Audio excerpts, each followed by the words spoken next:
was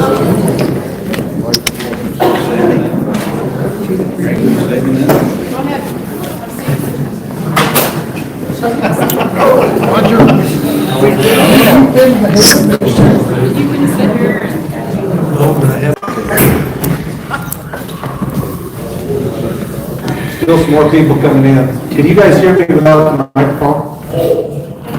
No, I can use the microphone. He's got it set up there for us. We need it.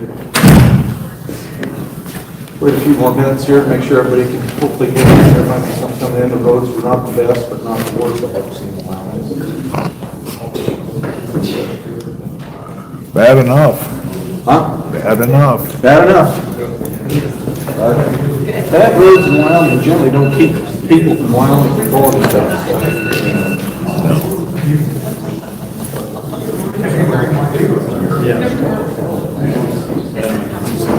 got one coming here. On the bush, they don't even show up. Yeah, we got more people coming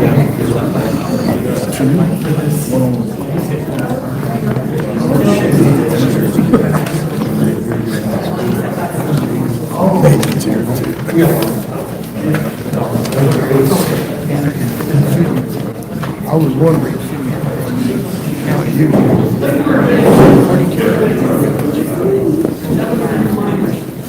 what class do you get? I wonder if Carrie would like to get closer to the earth tree. To go to Sundance. I'm assuming that's your mother.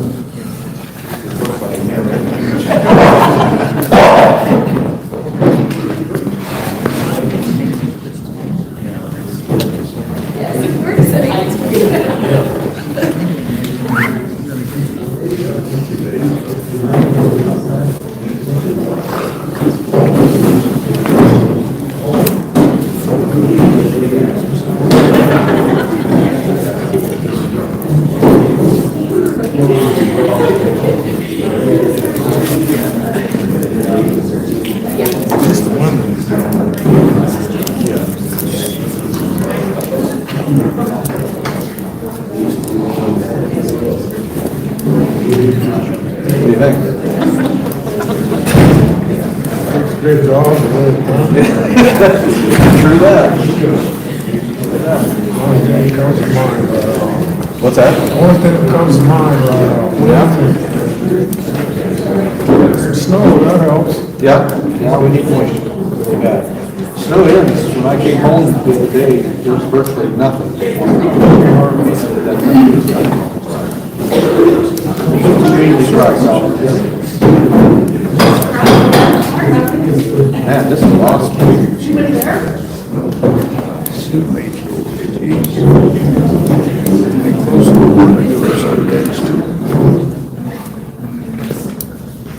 You look like security standing back there. You know what I'm saying?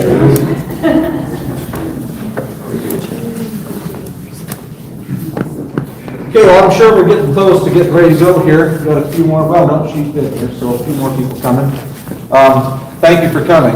I had a very similar meeting last night in Sundance. It was extremely well attended and it was an extremely productive meeting. I really enjoyed the discussion and being able to get some really good insight from the folks up in Sundance in regards to some of the issues that we're dealing with down there. The reason I wanted to do this is because we are in kind of the middle of a very, should we say, I don't know what, it's not difficult, but there's a lot of decisions to be made, and primarily around property taxes.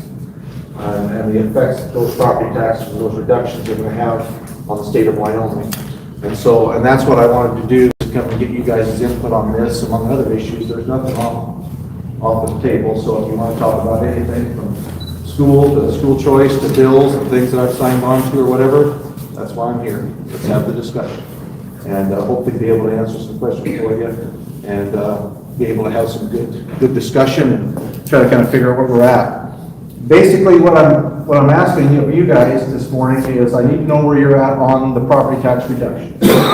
There are 3 specific bills that have actually been in the process of being moved, actually maybe 4 if you want to talk about 282, which is acquisition.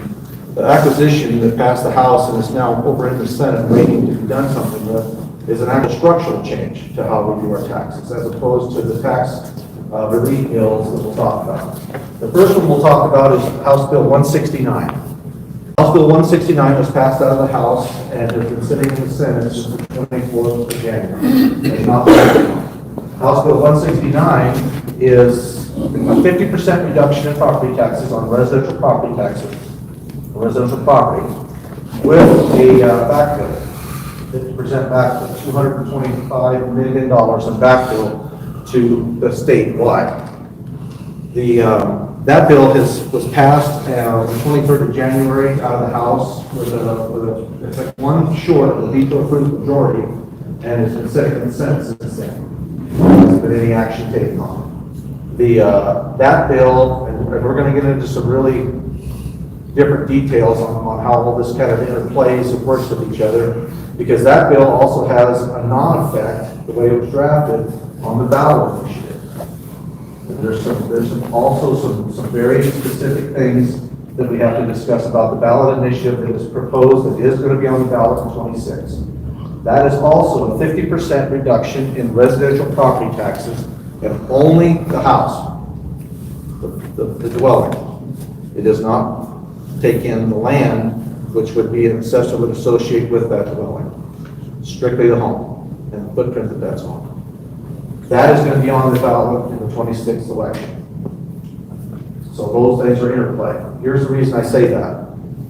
If we pass a specific piece of legislation that closely reflects that ballot initiative, our Attorney General has the ability to say we don't need the election because the legislature, because we did this in a previous session to that ballot initiative, the ballot initiative can actually go away.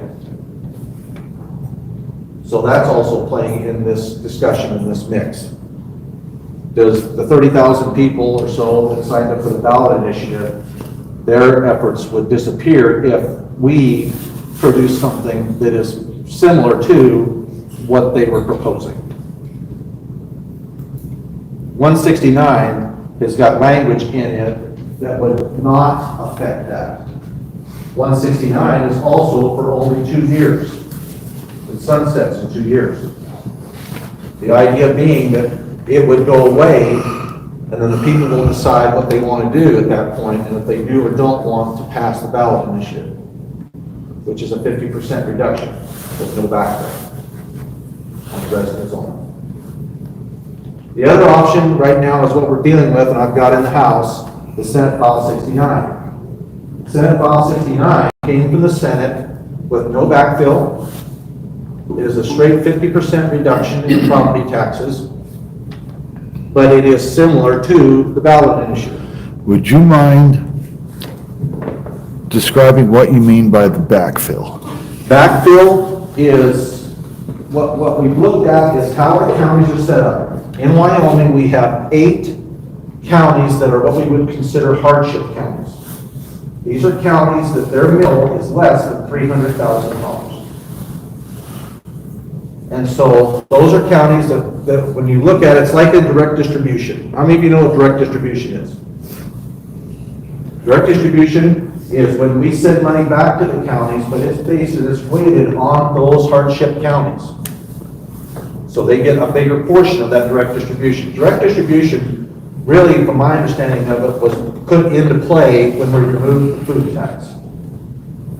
And that was another way to try to get money back into the communities. When we removed the tax on food, that took a large amount of money out of the local counties and communities. So it had been a difficult situation, so then we came in with what's called direct distribution. Normally, direct distribution has been about $105 million for quite a few years. Now, last year, we moved it up to $146 million. That's directly distributed back out to the counties to be used to support county and municipalities. And so direct distribution goes primarily weighted to those hardship counties. So when I say backfill is an effort to try to slow roll or to reduce some of the pressure that's being put on the counties because of the reduction in their ability to be able to take the property taxes. Because a 50% reduction in property taxes is going to have a direct effect on the county's money that they're coming in to spend on services and things like that, and into the communities. So that's what we're trying to figure out. Now, the Senate version, there is no backfill. The House version, 169, had backfill. We put it in. And it's sitting there. It's never been acted on. Now, I will tell you this is another part of this that we're having to try to understand or to work through. I've had 2 specific meetings with the chief executive, governor. Actually, I'm through a third almost a meeting, kind of, I don't know how you call it almost meeting, but it's through his people. The 2 I talked to him directly. And I asked him so that we could try to figure out what will or won't work, because quite frankly, ladies and gentlemen, I don't know that we have veto-proof majorities in either house. It's very close in the House, but it's probably better suited for it than the Senate. A veto-proof majority is what we're going to have to be able to override his veto if he says no. So I'm asking the question, Governor, what will you support, what will you not support as far as property tax relief or any of these tax bills? And he said, well, I'm not going to support anything with a backfill. And that was made very evident. And if y'all want to go back and read his letter from last year, with Senate File 54 that had backfill, there was very specific language in that letter that said he considered it socialism, basically, to take from the other counties and redistribute it out to the other counties, to the more needy or mineral deficient counties, the hardship counties.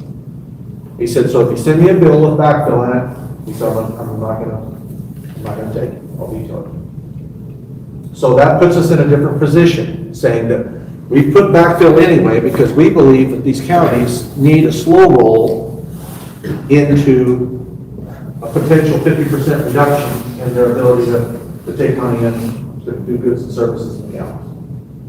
But it was for 2 years to give them that opportunity to be able to try to work into some reductions in costs and expenses that are good. Reductions in expenses that would potentially be coming because they're having a reduced amount of income they can take in. So that was the reason behind that. Now, he's telling us, I'm not going to sign a backfill. So what we did, in preparation for SF69 coming over, that we knew we had to keep it completely clean of backfill, no backfill, we reduced the supplemental budget on the House side, pulled money out of what was actually being spent, and then we reduced enough, actually more than enough, in what we considered was not emergency spending. Because a supplemental budget, ladies and gentlemen, is designed primarily to fund things that we did not anticipate and anything that would come upon us that was emergency.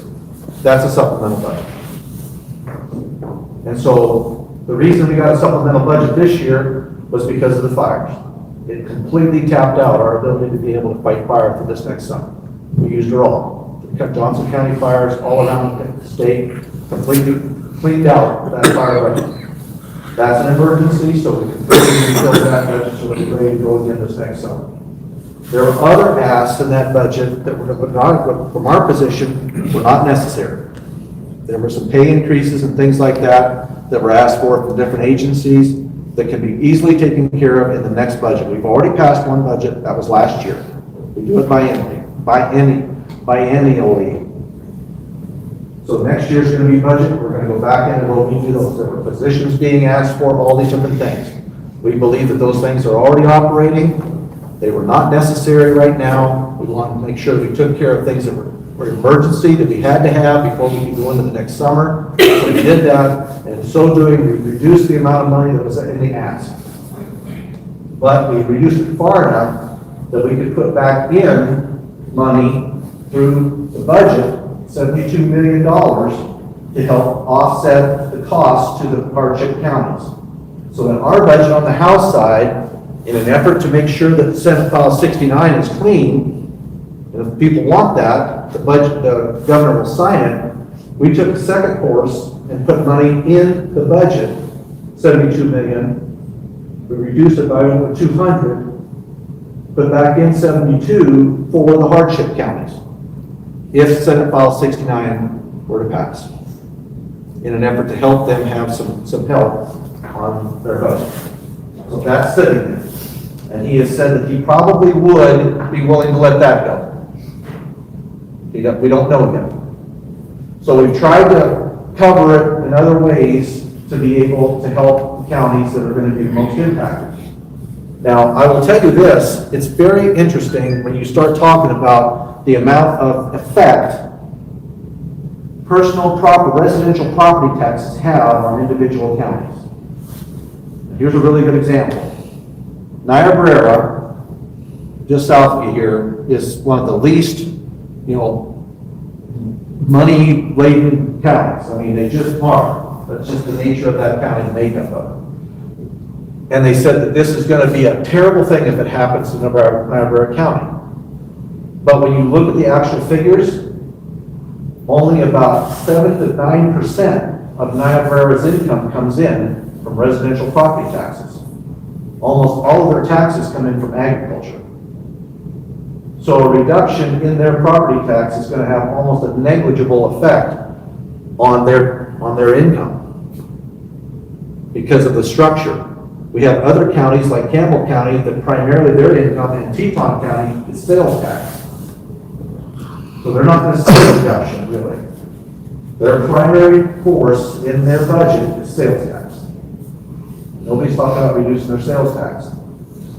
Now, Crook and Weston, in Crook County, in the past 5 years, figures are on increasing in value on residential property taxes, 76% increase from 2019 to 2024 is what we've actually seen. Those are actual figures.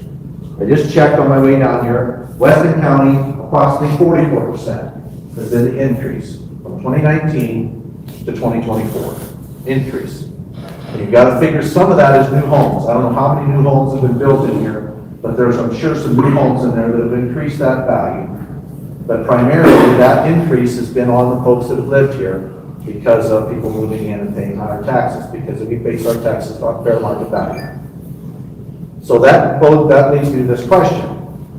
What is and how is it going to look for you guys if we see that reduction in 69? Because they said the only way that they'll see it is if there is no backfill. So that's why I wanted to have these meetings. Another portion of this is that we've got to realize and understand there's been a lot of conjecture out there about education is going to take a haircut with these property taxes. That is not true. Because the Campbell decisions and our Article 5 require that education be fully funded. And I've about had all I can stand with the gaslighting on people are going to lose their jobs. Because that's not true. We've had a lot of people throwing stuff out there saying the teachers, I had a lady stand up on the floor, maybe, are you guys ready to cut 1,000 jobs in education if you pass this tax cut? And that's when I finally couldn't take it anymore, and I said that's not enough. Because that is required. We have to fully fund education. We're in court right now, waiting for a decision because we didn't fund what they perceived was enough with the external cost adjustments.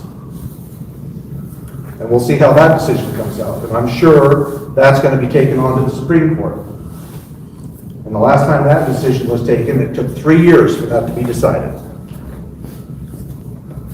So we can't go backwards on education. We can't. It's just a fact. There was an ask of $66 million in additional money to education. We reduced it to 32 to 34 million, I believe, which you have to double, which makes it 60, 70, almost 70 million. We can never come back from that. That has to be that level, and then we have to move on. That is just a fact. The Campbell decisions, that's the way it is. So I don't want to get in a fight with nobody here, but I've had about all I can stand of education telling people that we're going to take a haircut. The ones that are going to take a haircut in this thing are going to be your local municipalities and your counties. Because they don't have backfill. We have to backfill education out of the list, no matter what. Yes, Tom? So you're saying that like our EMS and our fire and our libraries is Yes. going to hurt? They're the ones, your county, road and bridge and stuff, and your municipalities. Go down to one library per county, which in your county was probably Sundance.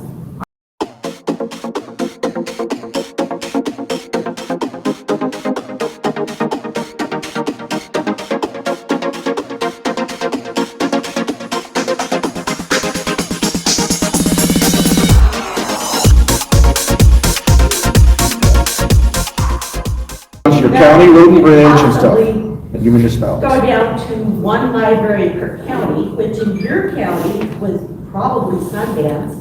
Ours would be Newcastle. We have a lot of kids that use our library. Well, and that's, And our EMS is, 40 minutes, if you're having a heart attack, it's 40 minutes to get EMS from Newcastle or Gillette.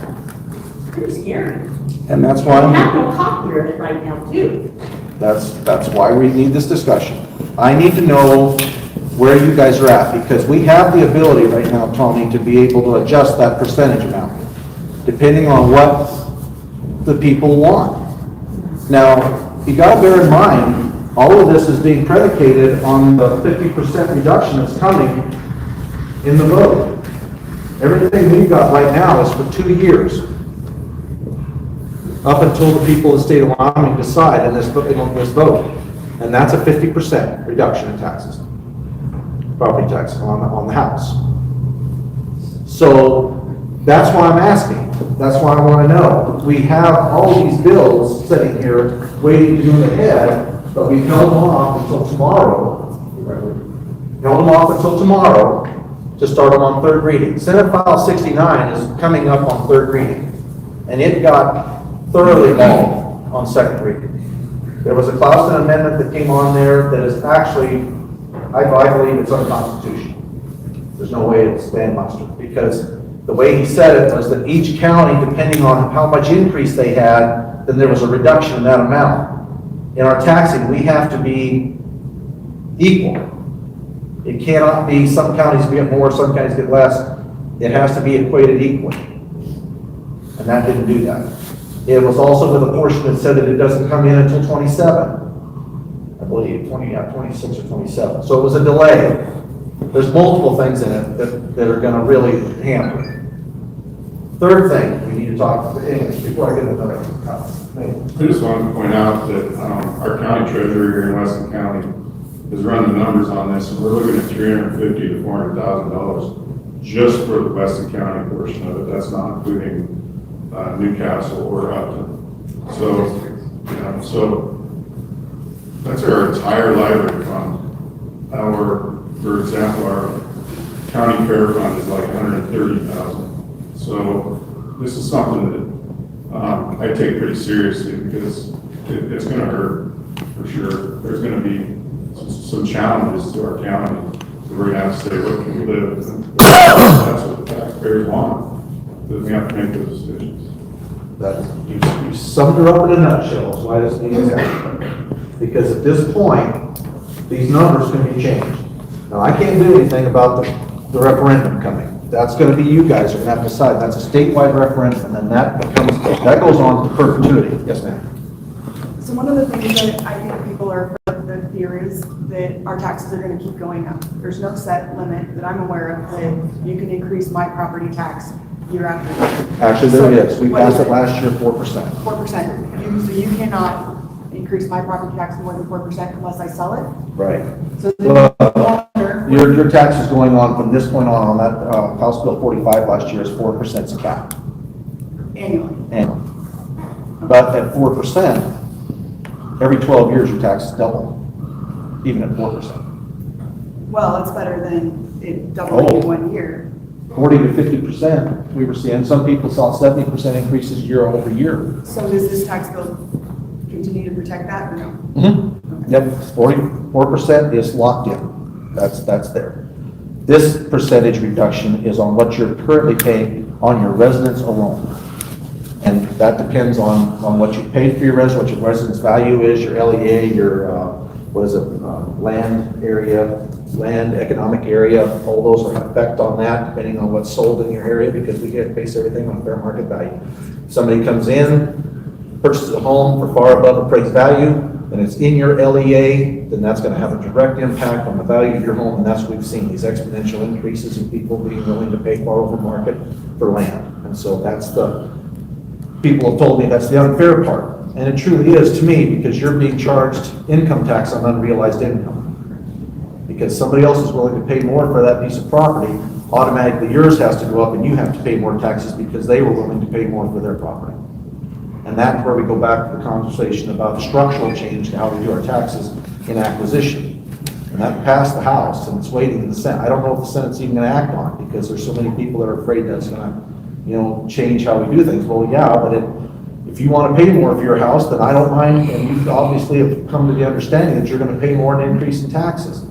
But your bid willingness to pay $1.5 million for your house should not make mine do this too, and then I have to pay taxes. You chose to do this, I didn't. So that's a structural change, but right now, I don't know if that's gonna move. Right now, we're just trying to figure out how we're gonna stabilize and what people are willing to do. And I, quite frankly, to Commissioner Todd's point, the question I need from you as taxpayers is, what are you willing to do without? What services or goods could potentially be affected by this reduction in dollars, that they're gonna have to either find another way of funding it or reduce the goods and services based on the dollars that have been reduced. Another thing that plays into this, different counties have different amounts of money in reserve. For example, Laramie County right now is sitting on about $290 million in reserves. So and even from that county, and here's part of the discussion that we had. When Senate File 69 came to the House, I tried to move it ahead as soon as I could, and we got it there as quickly as we could. We got it introduced, I got it through committee, got it to the floor. We held it for the last day so that we could get all of our House bills through. And we got that done. We brought it up the next day. There were multiple amendments on it to try to put backfill and everything in it. We're telling these guys, you put backfill in it, it's killed. The governor's already told us, if you send me something with backfill, it's dead. We got it from the Senate without backfill. It would have to go back to conference committee. We would have to strip it out. You guys wouldn't want it. It's no sense in fooling with it because he's already said he won't sign it. The first day we were able to keep it clean. John Baer stood up there and fought his guts out, like he were paid, I don't care. But the guy fought very diligently to keep that bill clean, and he did. The second day, word got out that the Laramie County Sheriff said that if you pass Senate File 69, then you are voting to defund the police. And he said that he was going to have to get rid of 23 officers if Senate File 69 passed. And that number has since moved to 35 officers. And this is the county with almost $290 million in reserves. But he said, if you pass this, it is going to mean I'm going to defund the police. And I got a whole pile of representatives that are like, I am not going to have defund the police wrapped around my neck. But that's not really what it was about. And now I've already talked to multiple sheriffs, and they're saying that we're not in with him on this. He's out doing that on his own. So that created a lot of churn, and so immediately then I had amendments coming in, the backfill and everything, and it's just turned into a circus. Yes, sir. Can you explain to me what the intent of the, I mean, is it because of that which you described, keeping us home prices going up and unrealized gains? I would have to say that is what's driving this, is because we've seen such an increase. Like I say, per county, about a 76% increase in property values over the past 4.5 to 5 years. Weston County, 44% increase. And some of that, you got to figure about 3% of that can be new homes. But there's about 6 or 7 counties across the state of Wyoming that have seen exponential increases in property values. And this is an effort for people that are frustrated with what's going on and they're wanting a reduction in what they're being charged because they've seen inflation, they've seen exponential increase in their property taxes, and they're tired of it. And I would say that that's why the ballot initiative had enough votes to actually be put on the ballot. And that was a 50% increase. But the question that comes is when we come down to a meeting like this, is with that 50% reduction, what is the long-term effect on everybody else? And what are people willing to do? And I'll fill you in, but I want to know, I'm not going to tell you what I learned last night at Sundance until after you guys are done telling me what you want done. Yes, sir. Chairman, I read about towns, how this is going to affect our town here and towns around the state.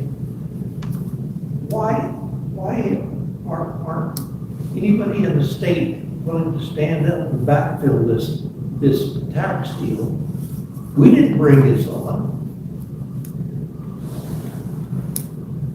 You guys could have shut the damn roads off and not let people come in here. But I can't understand how you can think that the state don't have to do something on this thing to help backfill the money that's gonna be lost by these towns. The towns and the people are what brings the money into this state. Right. And when we're in a position like we're in,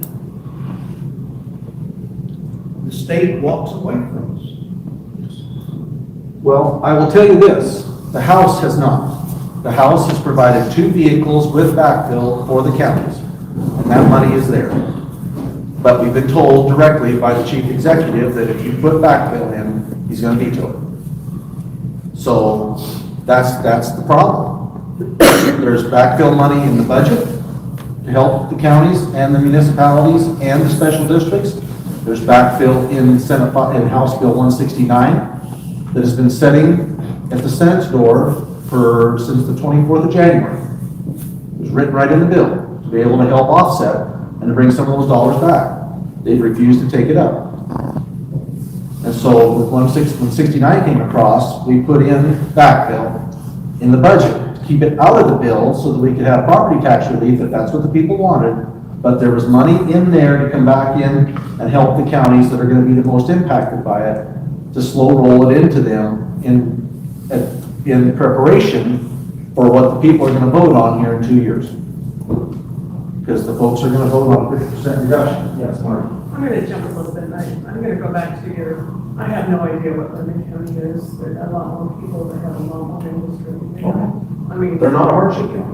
That's for, well, whatever their definition of hardship is. But when we talk about, and there was a bill, and thank goodness that it didn't even get a motion in the committee, but there was a bill considering, on the healthcare officers, the county reserves. The problem with the county reserves is we fought like, pardon my language, but we fought like hell just to save something. So that when emergencies come, like when we had our roof and all that, now we did go try for state money, but we have to have matches for that because the slip requires you to be dead. So we have to save money for that. Also, part of that money that people are calling reserves is the county road construction and maintenance fund. That reserve has a lot of stipulations on it. That comes from the fuel tax, well, from the gasoline tax, diesel tax goes into your general fund. That's supposed to fund your road and bridge on the Constitution. So there's a lot to that. So people see that pool, but we can't spend that on certain things. So then we also get a depreciation account so that we can buy an almost $500,000 motor grader. We don't have the ability to just write a check for one. We save our money for that. Because, and there was a point at one time, Speaker, that we went to, we didn't have enough money, we just bought the engine. We just bought the engine. And at that time, it was $65,000. I have no idea what it costs now. So what I'm saying is sometimes those reserves, sometimes they're even sinking funds. And so if they came from a special option tax or from a 1 cent, a 6 penny, or those have certain specifications on them and they have to be used for that. So when you have tiny counties like ours that have scraped and tried to put what we could away from emergency, you will wipe us out. Well, that's the question. And that was, I'll get it. that particular piece of legislation, I think was a situation where there was a legislator, and who brought that was Laramie County. He was frustrated with $290 million sitting in reserves while their taxes continue to climb. And his question was, why are you continuing to sock away money when we're having a hard time making a living and surviving? That much money. And I was there, I sat in the meeting for that, and listened to the discussion, and your point is well taken, and that's what they had to say. It's just because we manage that money, it's hard to make the arguments that we need more money. We're sitting on almost $300 million in taxes, but I don't know what their situation is, what their costs are. but I know counties have to have money in reserve to be able to have matching funds, to be able to take care of unforeseen circumstances. My counties in my district are not sitting on a pile of money. I mean, the figures I saw, you maybe to be able to help Crook County in the discussion we had last night about a year and a half. You guys are, I think according to the graphs I saw, you guys are actually about a month better than Crook County.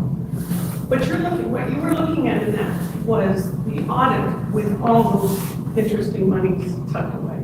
So you had an airport, that was, grant that was included in that. That has nothing to do with us.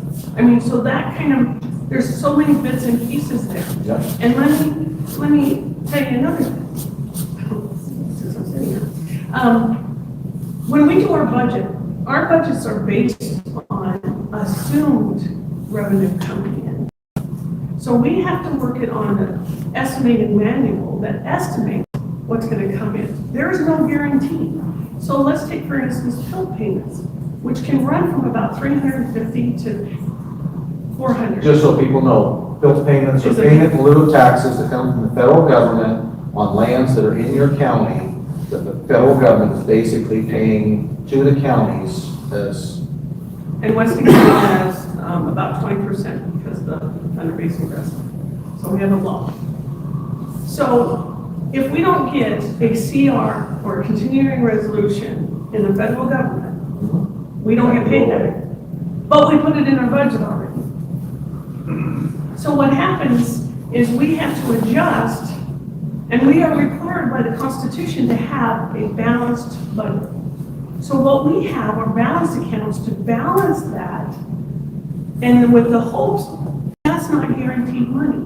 So we not only have those type of things, we have no idea what the sales tax will be.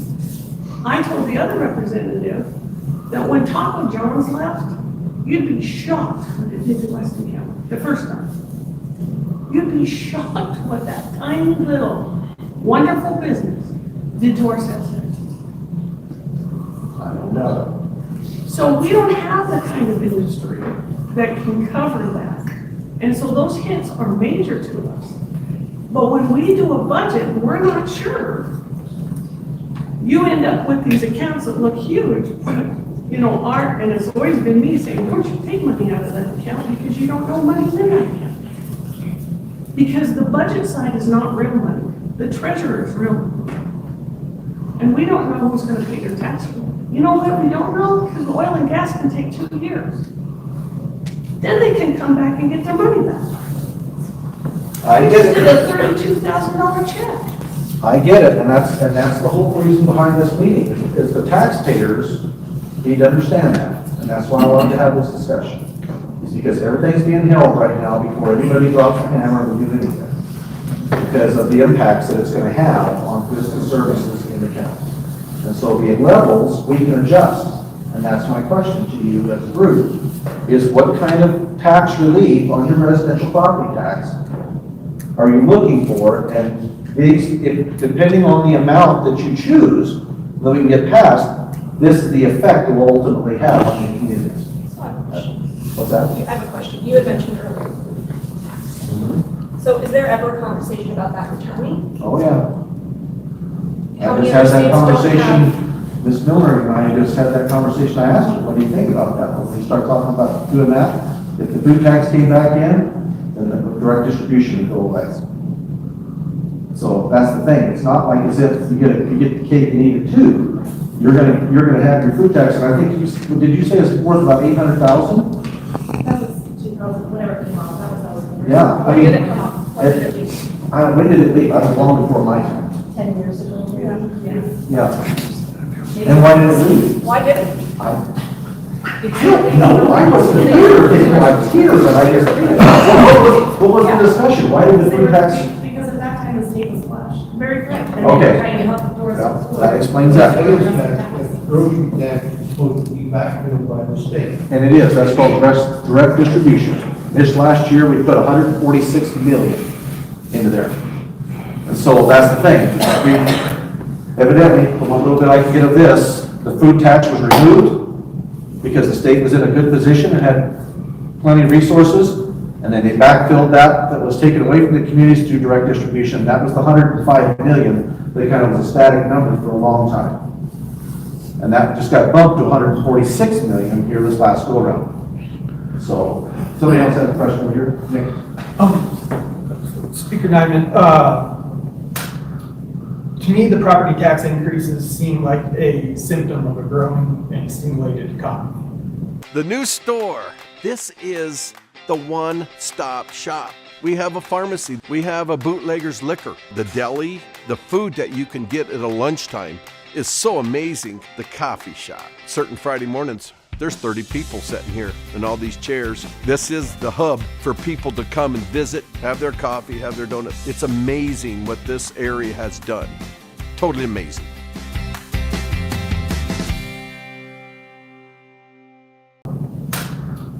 To me, the property tax increases seem like a symptom of a growing and stimulated economy. And I mean, hopefully that nobody in Wyoming wants our economy to stop growing.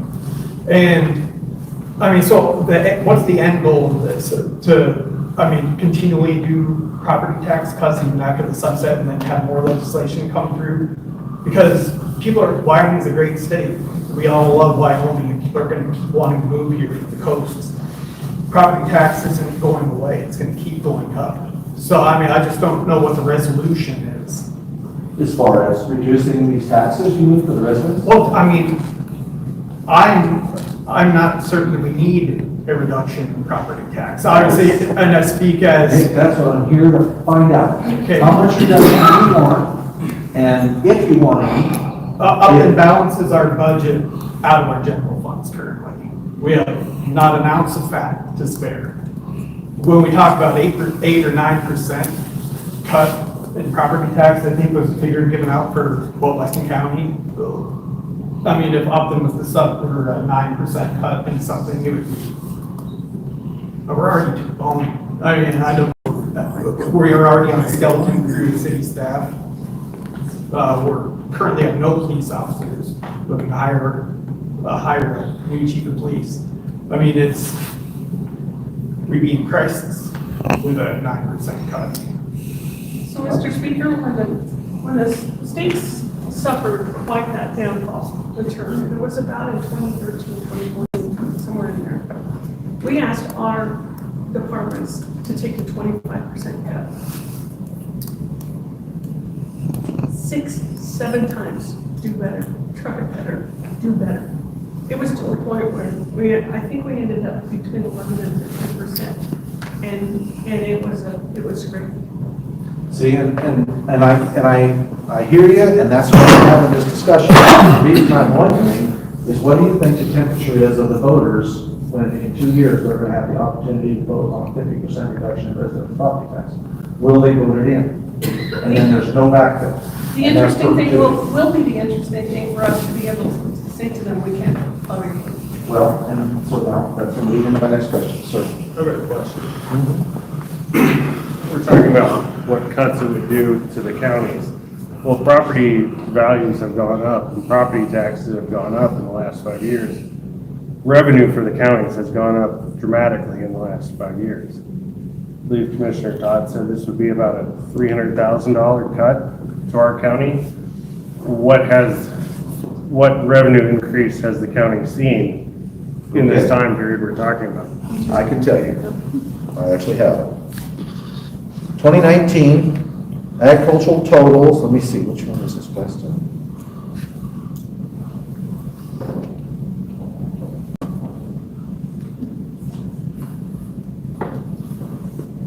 Decipher. I got this from Tony, my revenue chair. Oh my God.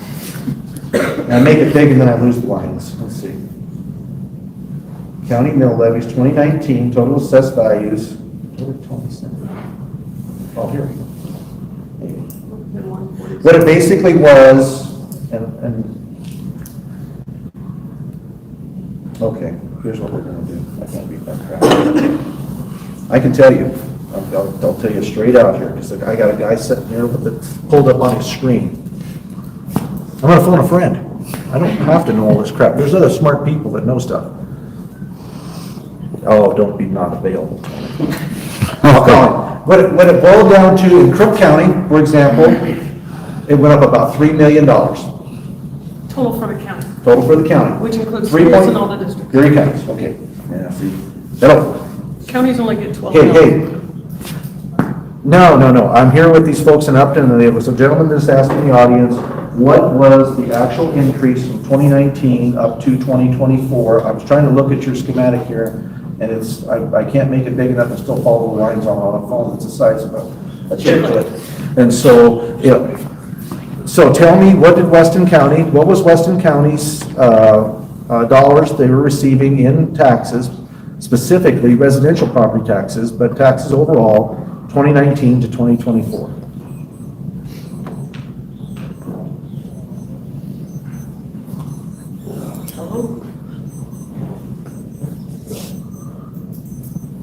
This was residential land and improvements property. Don't get in a hurry. I got the local wipe here writing down all my stuff.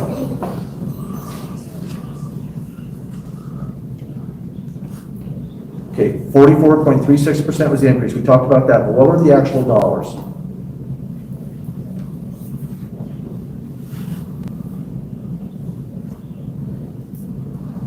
Yes, there would be a small percentage of new homes that would cause part of that. But what were the actual dollar increases that the county had available that they were basically taking in, difference 2019 to 2024?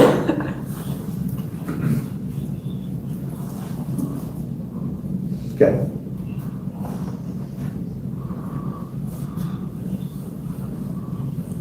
Weston County, yes.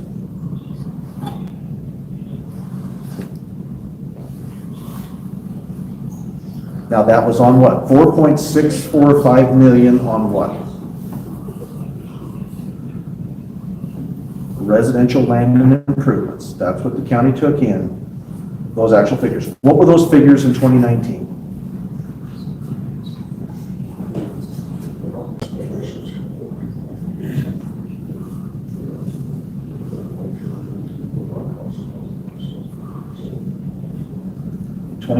$3.218. 3.218 million. And yep. So that's, you can do the difference on that, and that will equate to a 44% difference. And then you can subtract that with the actual millions. Okay, you don't go anywhere. You stay close so I can get a hold of you.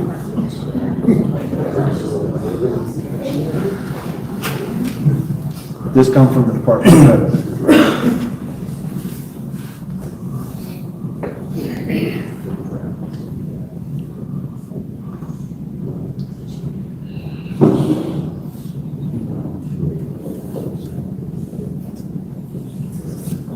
Okay. Okay, I will let them know that. Okay, very good. Thank you, Chairman Law. Appreciate it. Don't go anywhere, because there's going to be somebody who asks a question. I need you to answer. Okay, thanks. Bye.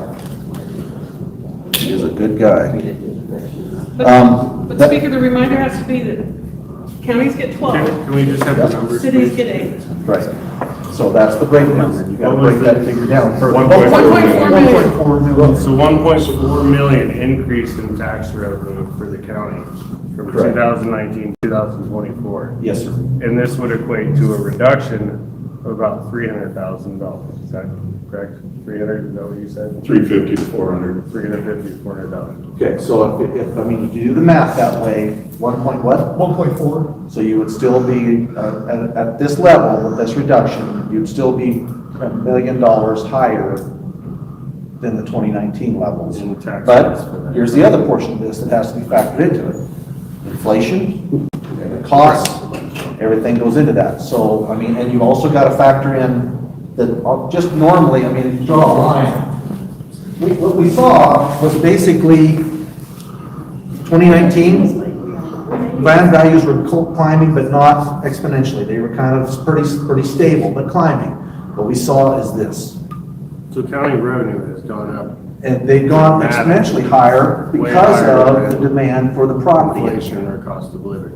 Right. And so, and all the cost of livings and everything. So this is essentially just to reset it down a little bit to match more costs with what we've seen as consumers and individuals, cost increases over that time.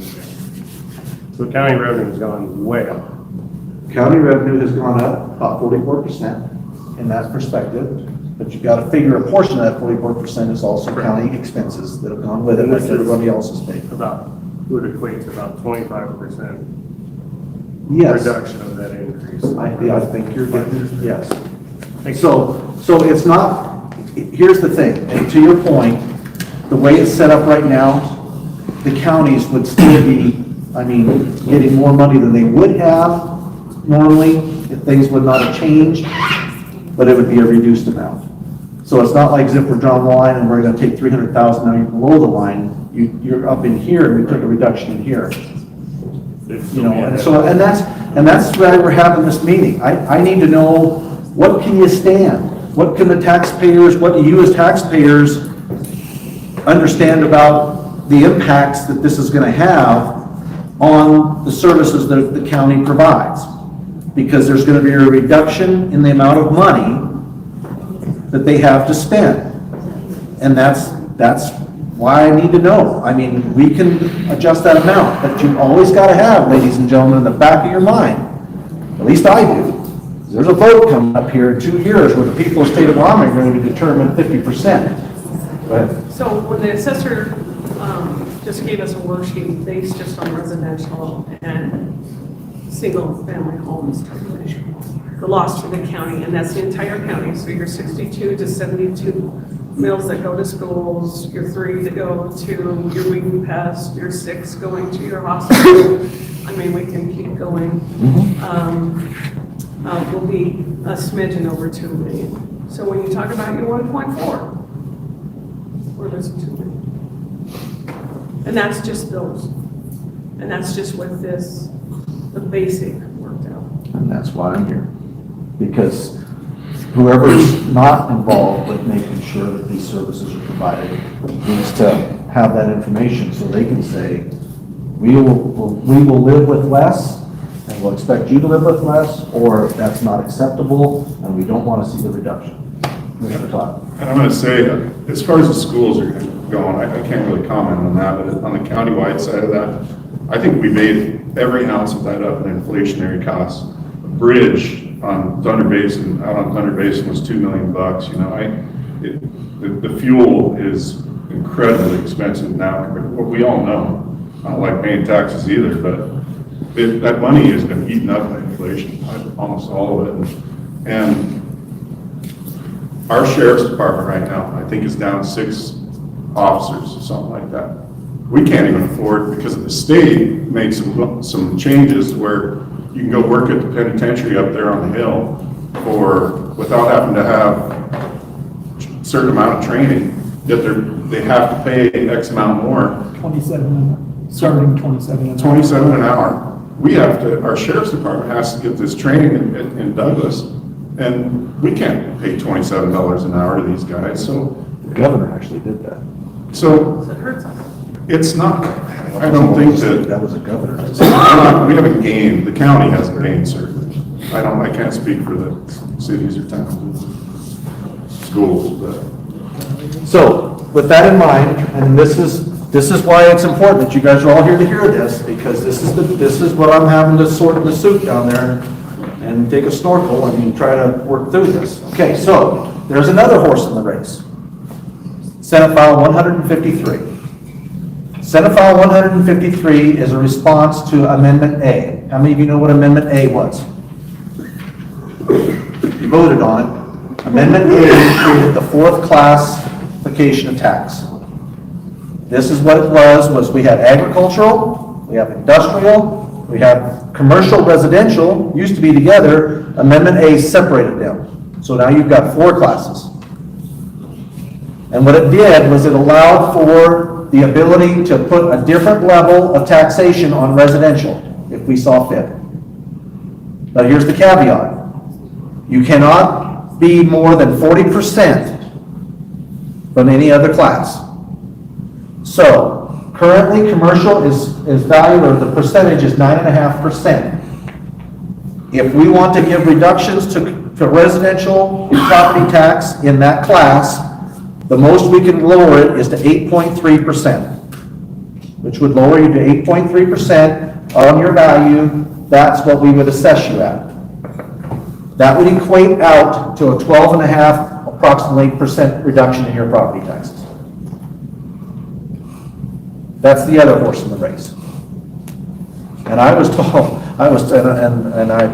it's lost on me. I have no interest. I'm going to go back to that meeting, and the next time I get told this, I'm going to call BS on it. But they said the only horse in the race is 69. They said, so if you don't do 69, you don't get nothing. But we'll see. But that's the other option that's out there. And I believe the governor will sign that. But that's only a 12.5% reduction in your taxes. But ladies and gentlemen, bear in mind, we can negotiate and try to work this out. We can change the amounts. It doesn't have to be 50% in 69. If you'll notice in the meetings, when it went through the Senate File 69 went from 50% to 25%. It held there for a day, then it was moved back up to 50%. So this is a figure that's movable. So here's my next question. What percentage, with us still having the ability to change that right now, if we took out the backfill out of 69, the backfill the House is already holding is in the budget to slow roll it into the counties for the next 2 years.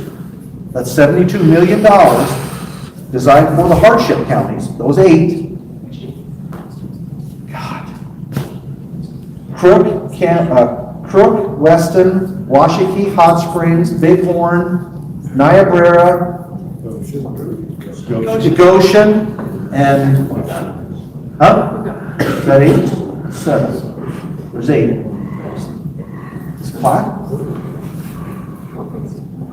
Washakie, Bighorn, Hot Springs, Weston, Crook, Niobrara, Platte. I think Platte is. And goes And Albany. Okay, Albany? No, not Albany. My God. Albany County. Who said Albany? Take that back.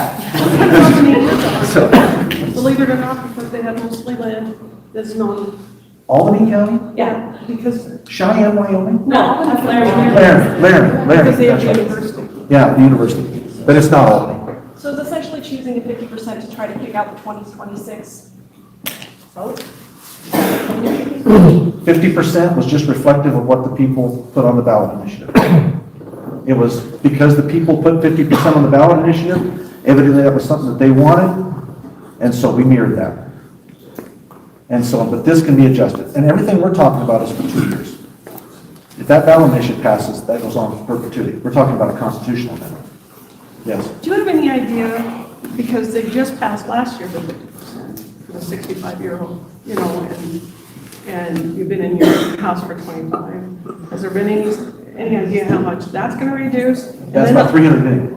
Okay, and then you have the veterans exemption that went from 3,000 to 6,000 off Yeah, of. that's negligible. I'll be honest with you, it was like $178 to $350. It was, actually, I had veterans call that said that's an affront to us. I said, I can't believe you guys think that that's Because it's off of the real ballot, the real. Well, I mean, I was willing to get shot and killed for you, and you're gonna give me $175 off my tax bill? But anyway, we won't go there, but I get what they're saying. But yeah, there's multiple other You impacts. got a homestead exemption?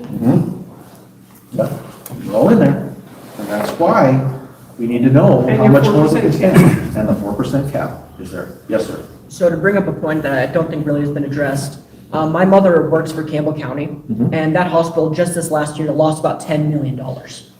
So by doing this tax cut, that they're going to more than likely continue to break down and stop funding that hospital. That hospital actually saved my life this last year.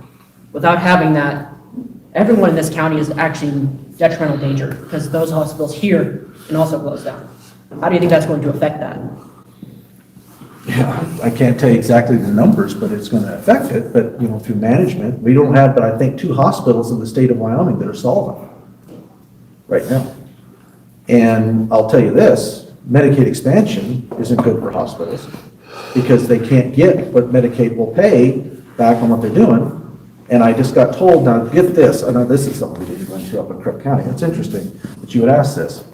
They're now in reconsideration that I got thoroughly 8 as a majority floor leader for not allowing Medicaid expansion to come out of my drawer.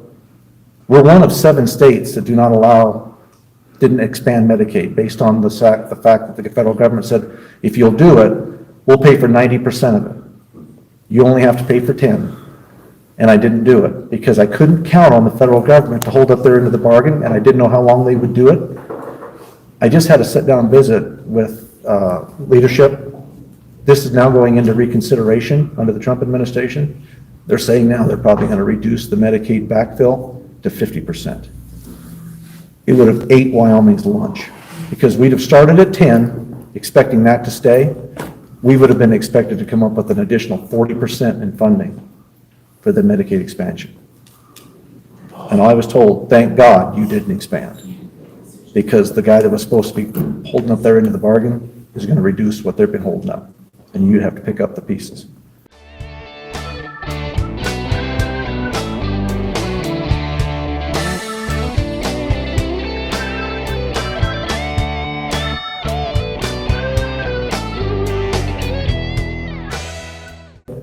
We would have been expected to come up with an additional 40% in funding for the Medicaid expansion.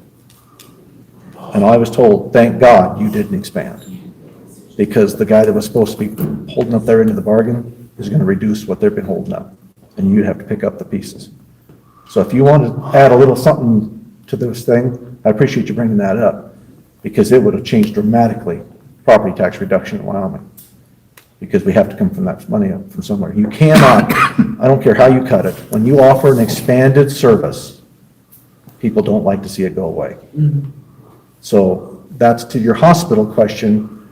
Medicaid expansion and not getting the money that they need in order to be able to function a lot of times on what they're charging, they only pay a percentage of it, is a killer to hospitals.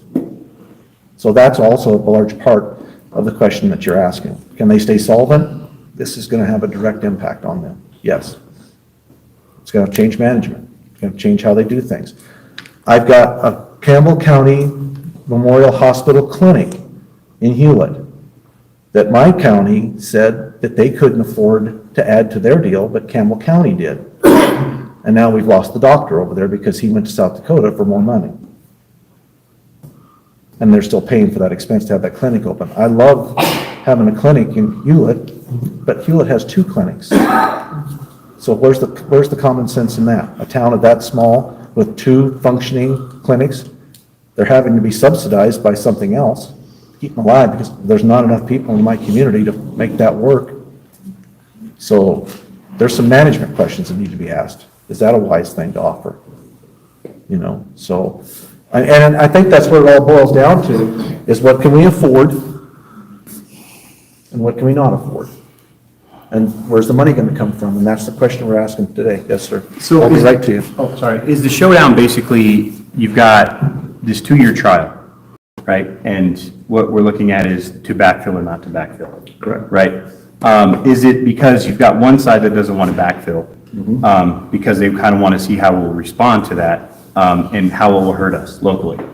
If you backfill it, it gives us a kind of a false sense of security, because now you're taking state funds. We're not self-sufficient, and we're having to rely on the state a little bit more. Now, it's not the full backfill, so you only get a percentage of it. Okay, so, but the point I'm trying to make, I guess, is that kind of where they're standing? You're talking about the governor and not wanting to sign that. Is that because of a lot of that having to do with, they want us to kind of hurt a little bit, in a sense that, I'm not saying that in a bad way, but they just want us to know, so when this vote comes up in 2 years, that what's life like without taxes? You have in many ways hit the nail on the head. In fact, it was even stated in the Senate. You want a crisis? We'll give you a crisis. Which I don't think is a bad strategy, because I think we have to understand how much taxes do help our community. So do we want to be a ward of the state? Do you want to have to deal with every time there's a budget crisis that we have to deal with? Will they be able to backfill us? Right. And that's what I worry about, is because whether or not we're dependent on the federal government or the state governments, how do you create local I guess, money? How do we create ourselves so we don't have to be dependent on on the state, whether or not they're going to backfill or not? I don't want it. I guess that's what I'm tired of, is I'm frustrated. How do we generate our own revenue? I guess this is the age-old problem of living in Wyoming. Well, and see, to your point is valid, very much. But the money that we're giving you back, we put $700 million in savings last year. Right. We're talking about 72 million in backfill coming back on, we put that 700 million in on an exponentially high value that we took from the people of the state of Wyoming in their taxes. The year before that, because of oil and, not oil so much, but natural gas, we stopped away 1.2 billion. 700 million of it went into permanent savings, and 600 and some million of it went into reserve accounts that can be clawed back and utilized. To your point, do we want to basically make people realize, will hurt, in order to make them realize that when they vote, this is going to be perpetual? Right. It's a great question, and maybe that's what they're wanting to do. What we did in the House in the backfill is because we knew what we saw as the impact specifically to the counties that can afford the least to lose. We gave them a 2-year slow roll into this with the idea that that goes away, and then they're going to have to hopefully have enough time to get their ducks in a row to be able to stand it, because it's only for 2 years on the backfill. It's not ongoing. It's a heads up. So heads up, if this comes, and don't think that that didn't happen in the conversation. Are we doing them a disservice by softening the blow when this happens? And bear in mind, this won't happen for a year. It's a year lag. And then you're going to have your decision on the vote. So you're really only going to feel it for 1 year before you make that determination. So that's, I mean, I hope everybody heard this gentleman's question, because it's a very real question. Does backfill give people comfort in thinking that it'll always be that way? Should it be just rip the scab off and say, this is what it's going to be if you vote for 50% less, and that you're just going to have to get used to it or figure something else out, or what? And that's why I'm having these meetings. That's why I need to know what that level is, because I can go back tomorrow and we can start having those discussions about what the level can be that provides relief for people that have seen an exponential increase in their taxes, and it also doesn't cut our nose off to spite our face on the services that we need to be able to provide. You know, and the discussion last night, and I'll get right to you, and there's a lady back here that's got a question before you. School districts are dependent on this. Though their funding is not going to be cut to the schools, they rely on county roads being open for their buses to run. So it's all interconnected, and that's the thing we've got to realize. Yes, ma'am. So before everybody leaves, I hope you get a chance to check out what Kelly has out there on the taxes and what's changed in the last since 18. And it hasn't been, like, if you look at the overall 43% that we've heard, ours since 18 has gone up 26%. That's what, and it was 2%, 0%, 4%. We had 2 years that were 10 and 14%, this last year 4. So it's not like we're seeing a lot of money. You can be in our town and see that we have a beautiful. Now you're talking county or municipality? I'm talking municipality, because it affects 3 in Weston, right? So we got Newcastle, Upton, and the county itself, right? So we're all getting a big haircut. But people look at the mural on the side of the wall. So I sit next to Nick once a month and we go through our budgets and everything, and I hear people say, oh, well, we have money for a mural, or we have money for new trees by the park. The way that we're getting those is Kelly's working really hard on grants to do those things.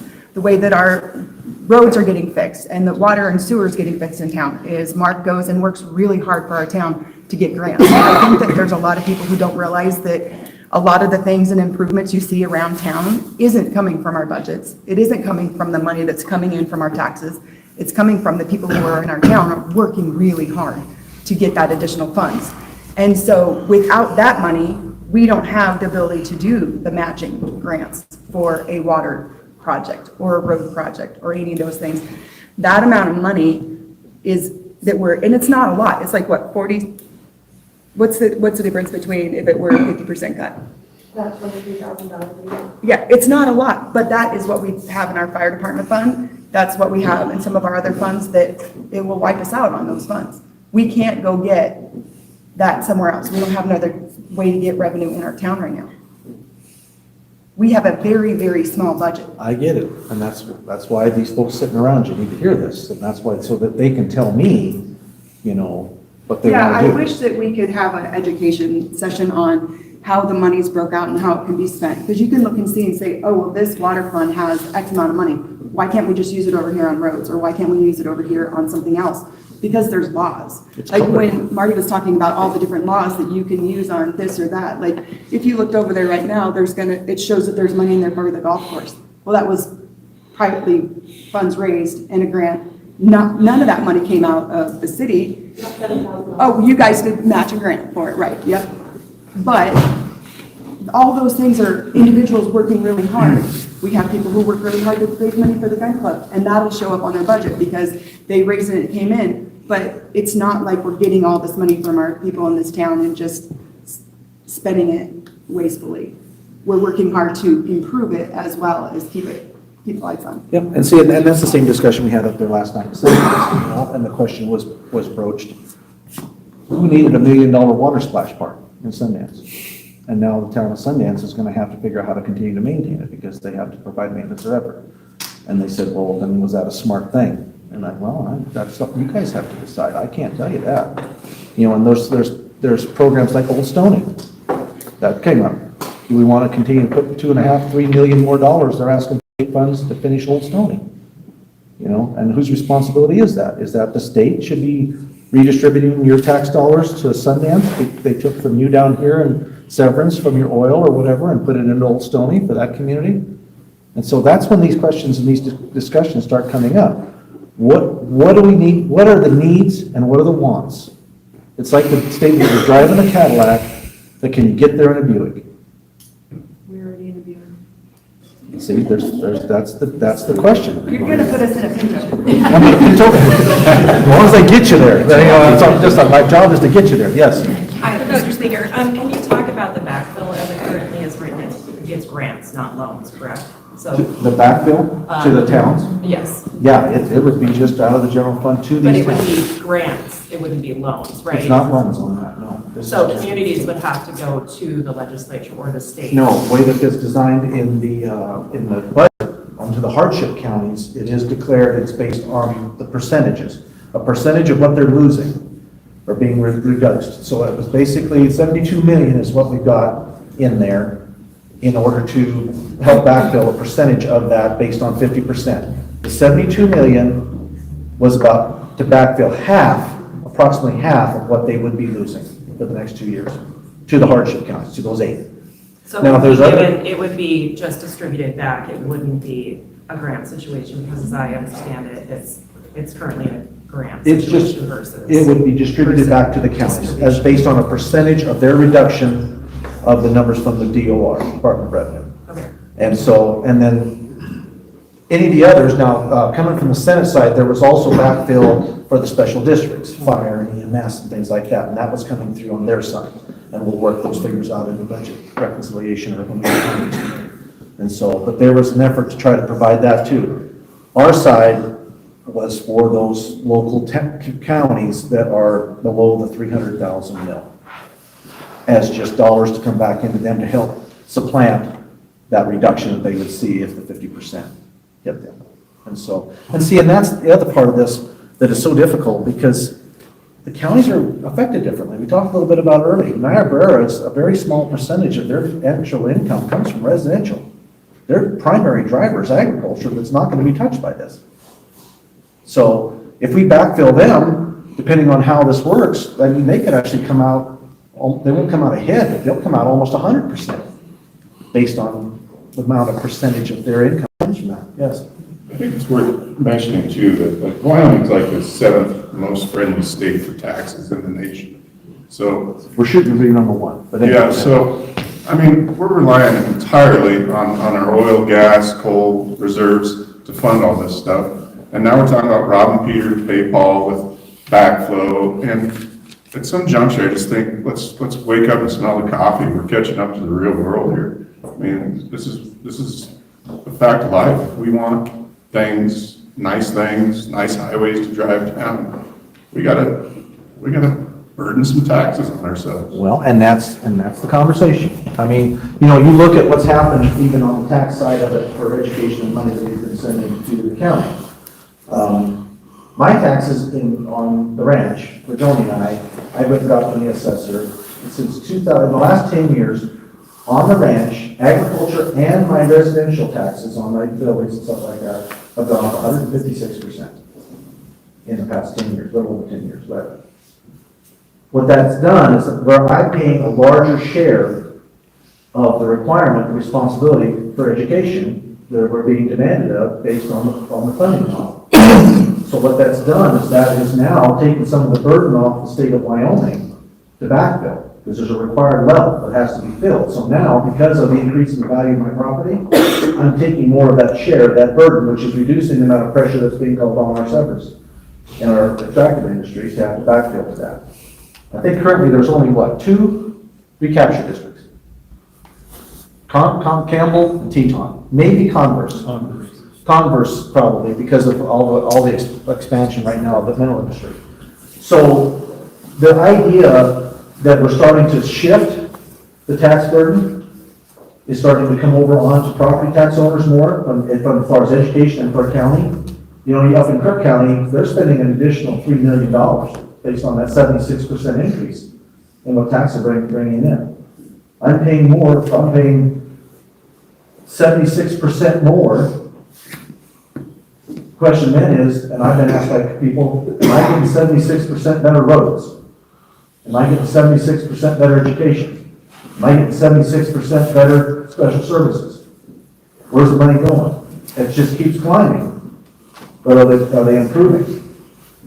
And so that's the question we're asking here is, as we see a shift in how these things are funded, we're seeing more money that's actually being left in the coffers because we're taking more of the responsibility at the local level based on tax, especially in Crook and Weston and these other counties like Lincoln, Teton, Campbell, as they've increased in value. They're bearing more of that load. But what's going to happen going forward? We've got a new administration in right now. Had a conversation with my leadership team the other day on somebody wanting to come in and start building brand new mobile nuclear generators in Gillette. Big company wanting to come in and build them. Using our refined uranium from Strata out here in north of us here to start to create modular nuclear generators and ship them all over the world. We've got a group of people from Japan that are wanting to come in and build a coal-fired power plant, potentially in the Powder River Basin. But are we going to be able to? And those are expansions of our ability to generate revenue, which brings in people. And I know this is awful, but you know what Wyoming needs? If you want to help, you need more people. Yeah. We've spent a lot of time trying to make sure that we don't grow, and we keep our town small, and we keep our things the way we like it. But now, to your point, costs are continuing to decline, and we just simply don't have enough people to spread it out over. And so we're being asked more and more of the few people that are here to pay for those, as the things that have formerly bore the lion's share of that responsibility are being slowly reduced. When an individual moves to Wyoming, they actually create a tax burden on the state right now, as opposed to their share coming back out of them moving into the state. We talked about that last night. That's our lack of taxes. I think we need to go with fine tooth comb over tax exemptions. You know, and these nuclear deals, are they going to have some tax exemptions of some sort, or railroad exemptions? You know, there's a lot of exemptions out there too that can help. There's a lot of exemptions that have been forwarded in an effort to try to promote business to come here. Yeah. To try to make it an environment that they would want to come here. Because we've got to do everything we can to try to get them to come here. That's a lot of times. Great, but I don't think. What's that? How much has the state grown in the last 50 years in population? Well, and I'm not sure that it's worth. a lot of the problems we have faced is because what we produce has become very unattractive. We produce fossil energy. And the major narrative that's driving this right now is renewables, green and solar. And that is something that Wyoming can produce, but it requires us to produce coal energy and coal dollars to supplant wind. About the time that machine's pulled out is when it's starting to cost more. Everything there's been subsidy. It's not sustainable. And we've had a narrative that's been played, and we've been supplementing it, and we're spending Q45 money, and we're paying oil companies to sequester CO2, which is actually, because of the money that the federal government is offering, is more valuable than drilling for oil. And as our reduction in our ability to produce energy is declining, if those dollars go away, many of our companies have moved away from what we need to function as a nation. And it's very difficult for them to come back, because I'm paying you not to produce energy.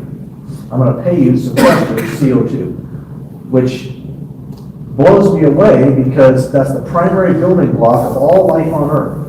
And we're actually diminished. Greenhouses are buying CO2 to pump into their greenhouses to make increased production in their plants.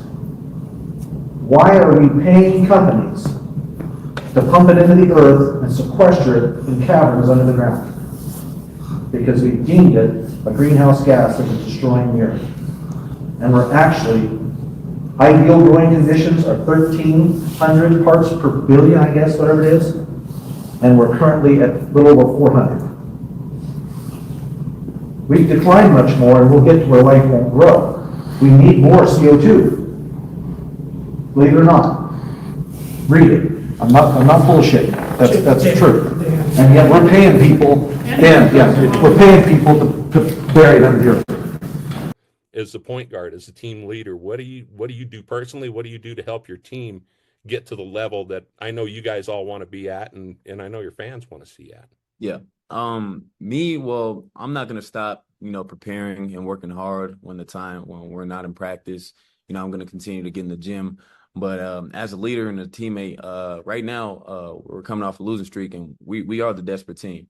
We need to figure it out and find a way to win these close games, because I feel like with all the top teams that we've played to our competition, whether it's up or down, and we just haven't been winning these close games. I feel like, over time, we can't keep losing these close games. We got to start to figure out the small one-possession mistakes or the small late-game mistakes that are losing us these games in a close situation. And, I feel like we just have to understand that it's the Mountain West, and we can't come out flat versus anybody. And yet we're paying people, we're paying people to bury them here. Or to direct their capture, which is beyond bizarre. Mr. Speaker, you've made the comment, there's not a revenue problem, there's a spending problem in the state of Wyoming, and that's true with the cities, counties, everybody. In 1968, when I started paying taxes, in Osage, we got our streets bladed once a year and our street lights, because the county took all of our money. Okay, we get none of that in Osage now. That takes care of our municipality. But myself, when I paid taxes, I got my county fires, I got my hospital, I got my museum, I got my library, and my taxes last year took a 30% increase. And what did I get for that 30%? I didn't get anything on all those items. I paid for them extra on top of my taxes. So when you think about this, you guys are worried about taking a 50% cut on 10% of your revenue coming in. Well, last year, I took a 30% raise in my taxes in 1 year. I just got my Social Security raise for last year, and it was $600. Now, that didn't even come close to covering what my property taxes went up. So, and the people are getting older in this county, and they're living on fixed income. Yes, there's some coal miners, but when you say you can't take that cut, you're asking the people that put you in office to take a cut on theirs. And we don't have, you think you have a problem, well, try living on what Social Security pays you and get a 50% or a 30% raise on your property taxes in 1 year. People, it's like when we went to Africa and we gave them chickens and showed them to eat the eggs, don't eat the chickens. And that was fine until the first time there wasn't enough eggs for dinner, and then they started eating the chickens.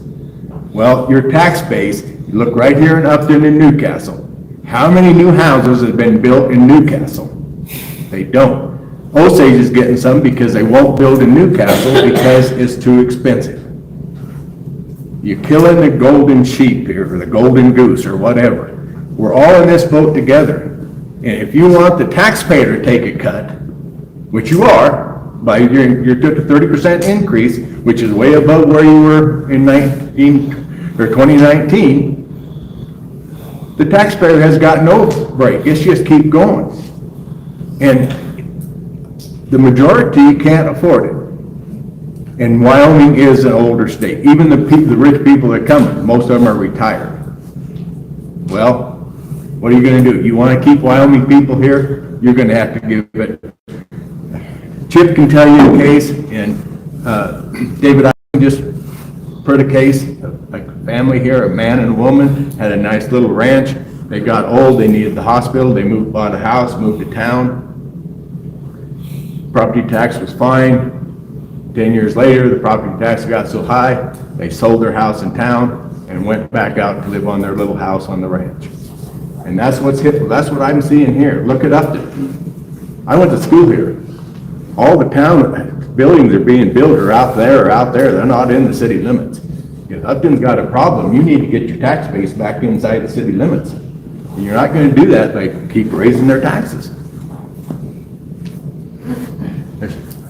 If you're taking a cut, you're asking somebody else to take a cut. Who can afford it the most? This 72 million that you're putting in the supplemental budget to help backfill these 8 counties, do you have any idea how much of that's coming to Weston? I'd have to go look at the figures on it. It's 50% or just over 50% of what you would be seeing in a reduction because of the 50% reduction in your residential. Okay, so It would slow roll it in, but that's just for 2 years and then it goes right. So Nate, when you figured that 300,000, was that figured into that? Is that in that Just figure? county, just Weston County, not the schools. Right, but the 300,000, was it figured, did you figure in this money coming back? No, so we'd be 350 to 400 and is what Kara figured. And then that's not figuring in if we got 140 or 50 back roughly. Yeah, it's not over figuring half of what you Right. take would diminish. And that was the whole premise of it. Are you including what everybody loses in Weston County? That's just our counties, our 12 mills. That's not the 60 mills, 70 mills. Now, there's backfill for EMS and all those in there for the 2 years. That's what we're working on. Now, well, that's what we've put in. Whether or not that'll survive, I cannot tell you, but that's the attitude of the House side, was to try to slow roll it in and not just cut it off. I guess, I don't know what, that's what I'm gonna need to hear from you guys. Do you want the bandage strip straight off, which bandage strip straight off means no backfill? Or do you want some slow roll so that the counties can kind of get themselves positioned so it's not just no? And see, and that's the other part of this. The argument is made, well, we took 700 million from you last year and the whole state and put it into savings. Now, we're talking about 75 million, 72 million of that 700 million. If we took 10% out of the increase that we took from you last year and put it back into the counties and let them have a couple of years of trying to get some preparedness to go into this. But this is all based on what you really, show of hand, how do you believe that if the vote was held today on a 50% reduction in property taxes in the state of Wyoming, would it pass? So less than half of you think it would pass. So that's it.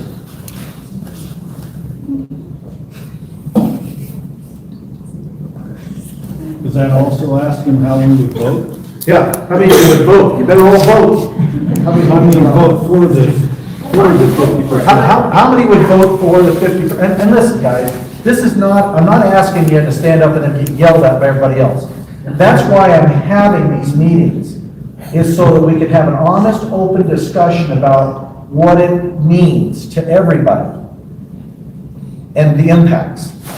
from the people like Danny that are saying, listen, I'm paying more all the time, I can afford some relief, to your commissioners that are charged with the responsibility of making sure that the roads are bladed so the school buses can travel. That's what we're trying to get a feel of, so that we don't do something that's gonna harm people. I don't see very many retired people in this room today, only the minority, but we're getting to be a majority in the county. And so this poll will be kind of not straight off. Let's strike it. I don't need anybody to issue I mean, I don't want you to all to show your hand. That's not what I'm interested in. What I'm interested in is having an open discussion about the implications of that type of reduction, and if there is another level. And that's why I brought up 153. Would 12.5% locked in be better? Would amending SF 69 to 25%, split the baby, 25%. That would provide relief for homeowners, but it would not be an onerous thing that the people in the counties and the folks that are depending on those dollars could not make work. That's what I'm asking. I need some direction from you guys as to where you're wanting to go, so I can take that back. Yes? Did the governor give a reason he would veto any backfill? He just, socialism. If you go back and, yeah, socialism, he said if you go back and read his letter on why he vetoed SF 54, he said that it was just basically socialism. It was, I'm gonna take money from the rich and I'm gonna give to the poor. He didn't think that was fair to either, so he said no backfill. Curtis. So I got a question for Marty and Nate. Could you live with the 25%? We did before. And actually, because I like doing it. I'm not sure my other four like doing it. But there is always room for trimming. There's always room for that. So this is a good place to dig deeper and find out what we can do and shift and move to see what the essential services are, because one time we had to do it. So, sure. And I'm all for the bill, and I was for the full Lyman bill that got through Which one was that? last year, when it was the cut to the residential and the commercial. He had a percentage taken off. Oh. I think it was 2 or 3%. And I was all for that. That's a good education too. But 25, we did it before. Like I told you, we got to about 13 to get to where everything could get done. But, is it a challenge? Sure, but we're okay with it. I'm up for it too, because I see that there's places in our county where I'd have to cut. And but people are squeak, I guarantee you. But we'll take the heat. Well, you don't have to if you got a room full of people that are gonna be getting that effect, and you can have that conversation about why and what you're gonna do to try to, accommodate for that. And that's why we need these kinds of discussions, everybody sit across from each other and say, I can't keep going up, so I need some help. I can't go this low because I can't provide what we need to keep the county going. So, okay, well then, is this a good spot where we can be at, that we can make everybody kind of have some benefit from it and not cut our nose off just by their face? Would that be? I just missed a call from Harry Hagan. How about that? They're not speaking to us. Yeah, sure. I got one more. So Dan, would 25% work for you? Now, bear in mind, there's also a 4% cap on it, so your 25% is going to limit that 4% going forward, so it's not going to see these exponential increases. Put it in a layman's term, we're talking about a diet here. And you can do whatever, how you want to lose the weight, but you got to change your lifestyle. That's what we're coming to. 25% might work now, but it might not in a year. All I know is anybody on Social Security can't afford their property tax going up. The county commissioners told me once, they go, oh, we haven't raised our rates, and we haven't got a raise in 10 years. And I said, that's a bold-faced lie. And they said, well, we only getting 6 meals or whatever it was at that time. And I said, yes, but every 2 years, you raise my assessed valuation. So you do get a raise every 2 years. And what I'm telling you is, it's a formula we gotta come up with. We gotta get back to doing less, or taking less money, but back when I ran for county commissioner, we had 720 miles of road. And we had 3 old blades. And nobody starved to death. all the fires got put out. It's a lifestyle. You've got to, you can lose weight ever how you want, but if you go right back to what you're doing, 25% works now. Next year, in 2 years, 25% won't work because Social Security is not keeping up with your people that live in this county or this state. It's a formula, you have to change your lifestyle. The baby boomers have always paid their way. Well, the baby boomers not paying anymore. And the younger people are wanting the same privilege. They're wanting more than what the baby boomers had when we worked. We're all in this boat together. We swim or sink. You can't keep going to the taxpayer. They have no way of raising. When they go to the store, that dozen of eggs that just went from $3 to $10. What do you think that does to all people that live on Social Security? Will the tax solve the problem? No.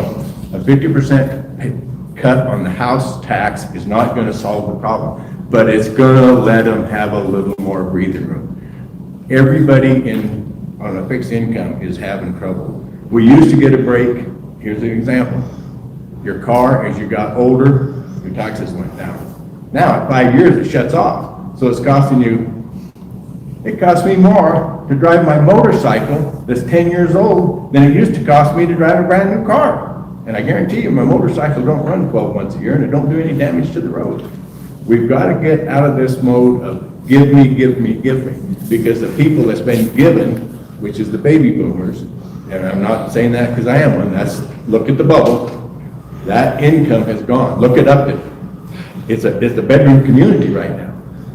So you're going to have to adjust to a bedroom community. You can't have all the things as a bustling deal. And we don't want, as Chip's saying, we want Wyoming lifestyle. Well, let me tell you, my granddad came here. I'm just second generation from Italy.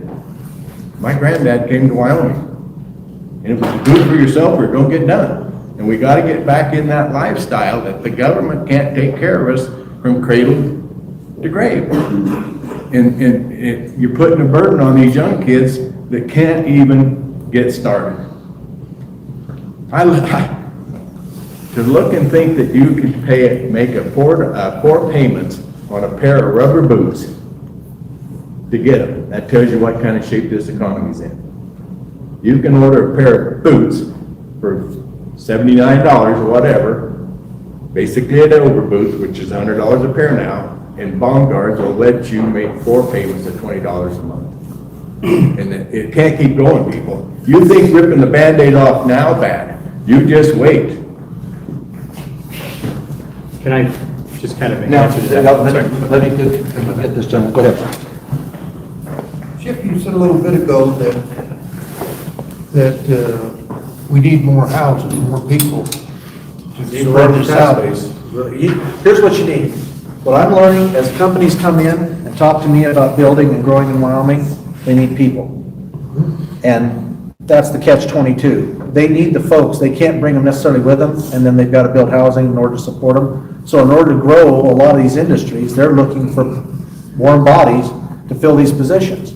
And so that's the struggle that we're trying to figure out. Microsoft stopped in my office the other day and talked to me there. They said they'd like to bring another, I believe he said, 8 centers, data centers into Cheyenne or in that area somewhere here. He said the thing that we got to be critically interested in is it requires a lot of energy. We've got to have power.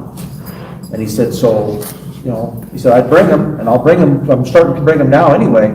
He said, but I can only get so big because there's only so much available. They've increased the number of people in Cheyenne by 1,000 with the data centers that they have. They're wanting to add more to it because we have something that hardly anybody else has. We have cold weather. You know what you're dealing with out here? They like that because it cools off those systems so that they operate better. They don't like to be places where it's hot and it's humid. They do not like that. They want to move to Wyoming. But the limitations are, first of all, human beings, and we've got to put in more infrastructure to be able to generate power. And right now, we're not building more power plants. Rocky Mountain Power just came with their new, and right over there, that gentleman right there reading his phone, he ain't reading his phone, he's studying the lines on the floor. He can tell you what Rocky Mountain Power just decided. They were going to shutter a lot of those plants, but they're finding out now they need the power. So they may transfer them over to gas, but there is no plan for the next 20 years to shutter any of their coal-fired power plants now. They need the power. The demand is there. We have more demand than what we can produce for. So those are the other issues we face. How can Wyoming, with federal regulations, which I'm going back on the 10th of March, to have a sit-down visit with Bergram and several others that are just in the office, to say, this is what's hurting Wyoming. If you want to do what you want to do, you need to help us with regulation and NEPA process and all this, so that we can start doing what we need to do to generate the revenue to keep our state moving ahead. Because we produce power. That is just what Wyoming does. Tourism is a huge part of our state, but the reality of it is Wyoming is the battery for the nation. And we've had limitations on that ability to be able to do it through multiple administrations that have done everything they can, all the way to paying you to suck CO2 out of the atmosphere and pump it into the ground. That's not heating, that's not creating energy security. So that's the issue. There's multiple things in this that we have to, there's a lot of levers that need to be pulled. We need industry to move to Wyoming. We have to have an environment that encourages that. We have the resources, but we have limitations being placed on us to limit those companies' ability to be able to come in and to do that. Some of what the commissioners have said, we've offered incentives for them to come, reduction in their sales tax, all these different things in an effort to try to get them to come here and to develop their businesses here. But then the next thing we run into is what we discussed. We lack human beings. We're less than 600,000 people. There's more people within 100 miles of our southern border than there are in this whole state. And so that's a limitation. How do we get them here? What does it look like? What does the infrastructure look like? Nobody will build a house or an apartment or anything because of the taxes and the risk. Housing is a big issue. Yes, It is. in every county. But therein lies another question, is why is it such an issue? If there's such demand for housing, why aren't companies coming in here building homes? I mean, you would think the market would drive, the demand would drive the market. So what is stopping the market? Return on workforce. And so if it's return on investment, the costs to build the thing are so high that I can't get anything that's left on the table. There's no meat left on the bone for me when I get done building the house and sell it. We're at the peak of this market. And those are a lot of the issues we've dealt with on inflation. Now, if we start drilling and we start really producing a lot of our industries here, which it looks like you go over here towards Bright and stuff, there are major drilling operations going on over there right now. But you know what that does? Volume drives down price.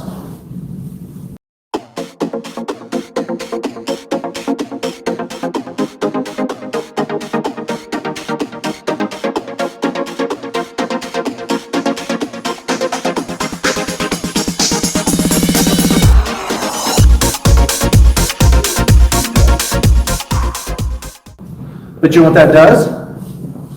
Volume drives down price. And we're counting on a high price. It's about $72, what I was just told the other day.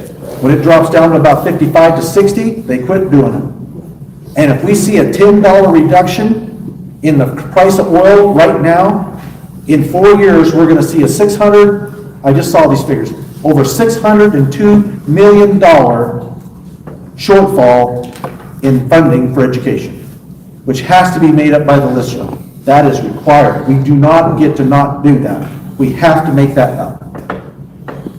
And that's by volume. That's $10 a barrel. And so that's why this is an important conversation. Will some of that be made up in the volume of oil produced? That's the hope, but that $10 even factored in volume is that.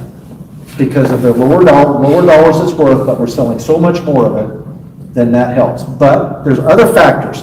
When oil starts to get cheaper, our cost to transfer and transport our goods and services gets cheaper, which is less cost to the taxpayer, which our input costs reduce because you're standing on a floor that's made out of oil. You're sitting on chairs that are made out of oil. That podium probably, I thought it would. I mean, everything in here has effect of oil. When oil starts to go down in its cost, the input cost, that starts helping these to be less expensive when communities or people start having to spend the money on it. So it benefits that way. But Wyoming takes that off the top, so that's the money that we pull off of our severance that goes in to pay for our schools and our infrastructure. And it's part of the money that comes back in these general fund dollars. And so ladies and gentlemen, the Trump administration has got to be successful. And we've got to be a main catalyst in that to make sure that they're successful. Because it's pivotal for Wyoming that they get done what they're wanting to do. And we can provide that for them, and we have to help them do it. Yes? Why don't we get back to the tax deal a little bit now? I personally, when I heard 50% reduction, I thought that was an extreme amount. I hear a conversation that says 25 won't hurt nearly as bad. Why don't we go for a third reduction and spread this out a little more on everybody? So like 30%? Yeah, 33%, and that would help our small towns.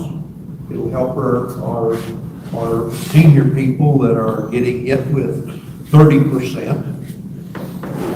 And I think it would be more realistic to ask for. In a couple minutes, I'm gonna ask you that, see where you guys are at, so if I can take this back with me, I'll be right with you, Tony. Yes, sir. So one of the questions I have or concerns I have is, like, I try to think about a lot of young people. We talk about a workforce, and we need bodies and people.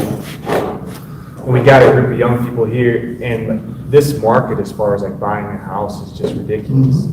And so, like, when you mentioned that it wasn't my choice or so-and-so's choice, and they bought this house for $1.5 million, it's not these kids' choice either. Right. You know, the market is what it is. And they're going out, and thank goodness we bought our house when we did.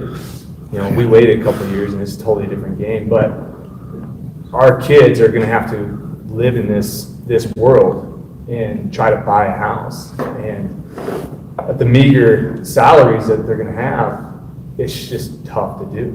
I try to think of just being able to do it when I was that age. It's just gonna be, you know, very, very difficult.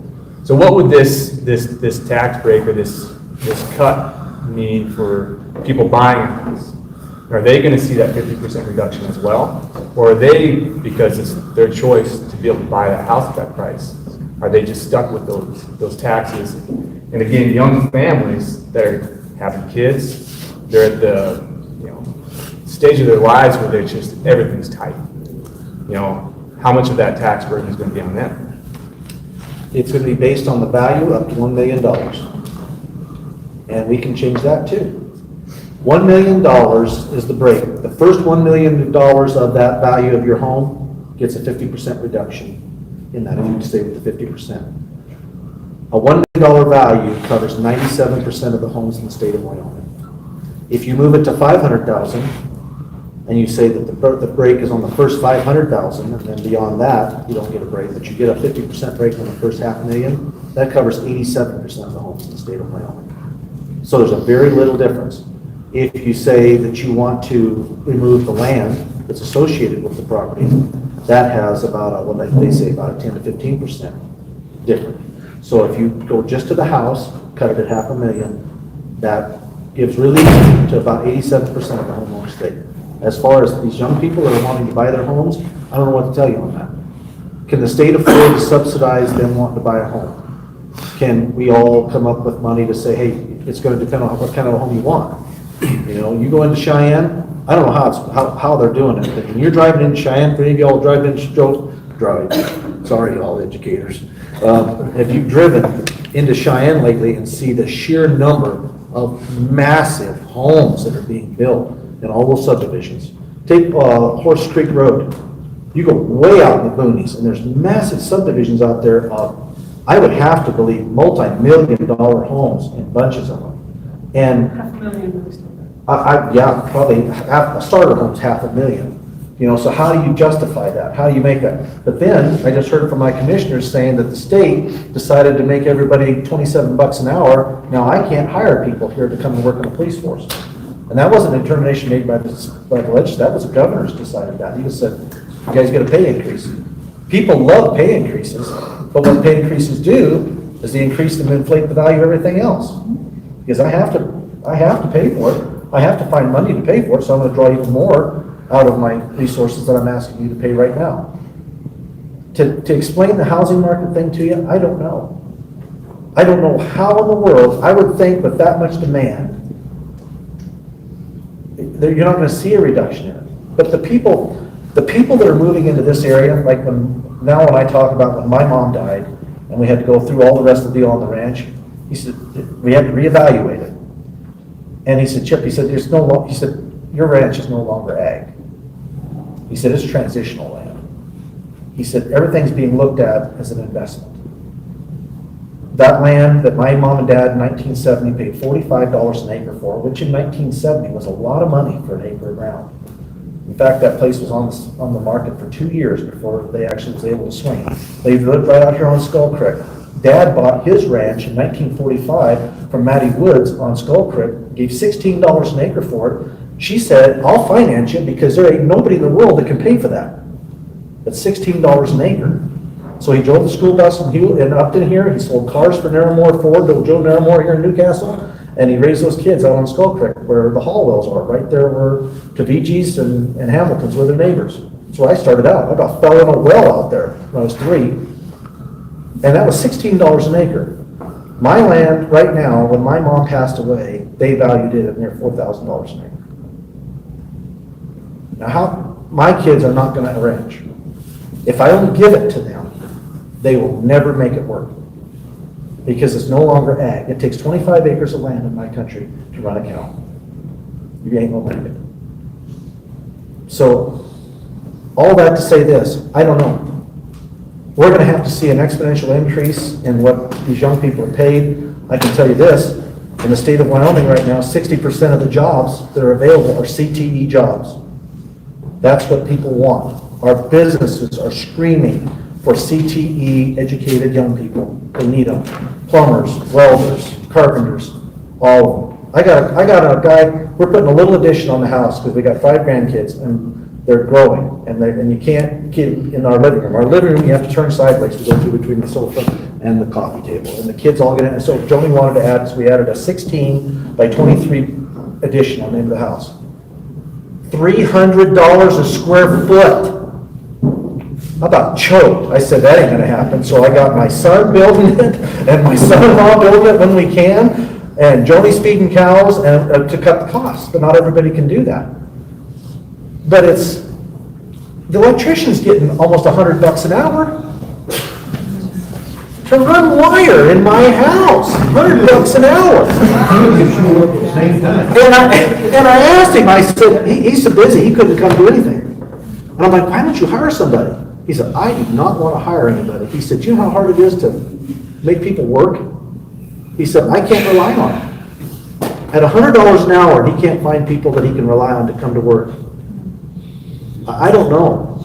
I mean, there's so many things, to his point, so many things that are so screwed up, that don't make sense. But I would think you could buy a home on $100 an hour work, but I don't know how they can. Yes, ma'am. Since you mentioned education, I was wondering if it would be a good time to switch. Whenever, because you're not going to get out of here without me asking you where you do want your percentage. I'm hearing 25 to 30%. Go ahead. I have a few questions and a few concerns about some of the educational bills that are coming into the Senate. We have been a homeschooling family, and now all of our children are in Weston County 7, which is a wonderful district. So I'm hoping I'm speaking educated about it because we have done both. We know a lot of homeschooling families who are doing a wonderful job. I mean, top of the notch. Every time I talk to them, I'm impressed what they can come up with. Sadly, we know as many homeschooling families who are not doing a good job.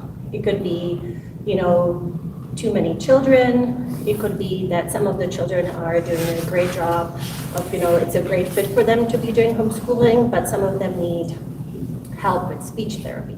Maybe they're dyslexic. Maybe they just need a little bit of help with math. So my concern with some of these bills going in is that we are leaving the homeschool kids behind. We were all talking about earlier about property taxes. Well, the government doesn't take our word for it that we're paying for property taxes. They're making sure that we're paying property taxes. But some of the homeschooling kids, the bills that are going in, homeschooling families are just saying, well, we're doing our job. Well, I would hope that they're doing our job, but we need to make sure by testing and holding these families accountable that they are doing the jobs of teaching the kids. I'm sad that some of the teachers left, because I know we're holding them very accountable to make sure that they're teaching our children, and we're seeing it, on the side of the testing. So I don't see it as a bad thing. When I was homeschooling, I wanted to make sure that I'm doing a good job, so I wanted my kids to be tested. I wanted to make sure that I talked to somebody who has education in that part of it. Does that make sense? Mm-hmm. So I'm hoping that these bills are not homeschooling kids versus public school kids. I just want to make sure that the next generation has a good chance, and I hope the homeschooling kids would have the chance too, that if the families decide to homeschool, that there is some testing. Sometimes, maybe they don't have the education to catch that this kid needs speech therapy, or, that he's dyslexic. So how are we catching these kids if we're just gonna let the families just homeschool without any accountability? Okay. So, what bill specifically are you talking about that would do or not do that? I believe it was with the $7,000. Oh, okay, so So, I mean, 199. that's Okay. more of it, it's just, we can go into a discussion that the public funding that's supposed to go to the schools should not be given to families. There needs to be some accountability about that too. Okay. So it's specifically that bill, there's no accountability, I believe, for the $7,000. And there's no accountability that the families are doing a good job. Like I said, I know some families who are doing a great job, and some of them, they're not doing a good job. And it's not because they don't want to, it's because they don't have the resources. They never went to school to teach somebody, if they're dyslexic or if they need speech therapy. Okay. The 7,000 on HB 199 is the bill that she's addressing, she's responding to. The $7,000 is an ECA, which is our education savings account, which is allowed to be given, and the way it was drafted. Understand this first of all. Currently, we have an ECA in the state of Wyoming. That passed last year. There are currently people that are applying for, and this happened. ESA, what did I say? ECA. ECA, that's an external cost adjustment. ECA. That's an external cost adjustment. See, there's a lot of acronyms. Thank you, Superintendent, for doing that. An ESA, Education Savings Account, which is not an ECA. ESAs are already law in Wyoming, but they are based on income level. If you're 150%, I believe, of the poverty level, you can apply and you can qualify for an ESA. 199 simply stripped out all the means testing, which allowed it to be anybody that wanted it could apply for and get it. The other part of this is that $7,000 is only usable through providers that have been signed off on by the superintendent of public instruction. They do not get the money directly. That money does not come directly to the parent to be used in any way that they want. So they're having to buy resources and training and schooling and educational materials through a provider that has been certified or signed off on by the superintendent of public instruction. Multiple providers that they've gone over, or that money can actually be given to facilities like private school or parochial schools or anything like that, if the parent would so see fit. But they also have to be signed off on by the superintendent of public instruction. It's not just, I've had some people come and say, listen, they're going to take the kids to our encounter, and then they're going to go to Disneyland with $7,000, and it's going to disappear. No, I So that's the accountability part of this, is that is the structure by which those dollars can be spent. So it's being overseen and vetted by the superintendent of public instruction. As far as the testing, it did not leave the house with testing, quote unquote, standardized testing.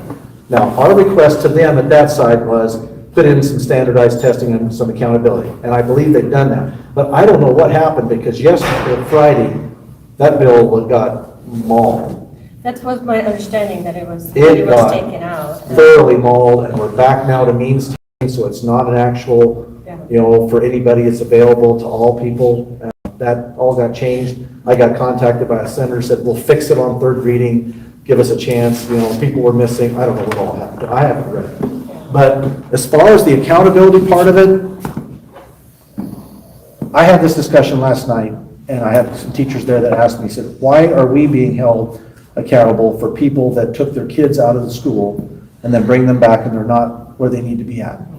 Well, then in the same meeting was, well, and I can show you kids that are in the public school that are being graduated that are not ready to go on with life. They said, so please don't say that parents that choose to homeschool are by and of themselves not people that are doing a quality job and that they need to have testing or you can't have the money. It's like, we're going to take your money and your property taxes and put it in public school, and if you want to use it in public school, that's your option. What we're saying is, if you want to have other options, because the question I posed to the gal there last night was, what happened? When did they leave? Well, they took their kids out after COVID. And I'm like, well, what prompted them to take their kids out? What happened? And I never did get an answer to that. And then they tried to educate their kids at home, and it didn't work, and then they brought them back. So my question was, why would they, after the kids coming out of public school, having to be home, what they saw that prompted parents to say, we need to try to do this at home? And I think that's a valid question, because then they got overwhelmed and they went back. So to answer your question as far as accountability is concerned, sure, I want accountability. I want to know. Everybody says, well, I want to make sure that I get an ROI on your state's money and investment. But to me, it boils down to, and I know I'm not going to be popular in this crowd or any crowd, but I think moms and dads are the ones that have to provide that accountability. And they're very responsible. Parents are ultimately responsible. Whether that child's in public school or at home, they are ultimately responsible for the education of their children. And our society is in a situation where I've got kids that I graduated with that were not ready to leave. That was in 1985. I've got kids right now that I've hired in my business that they're not ready. In fact, ladies and gentlemen, I used to keep the job applications for young people when they invited to come and apply at my school, at my store, when I had Tower Valley Ag Supply. I kept the salutatorian's job application.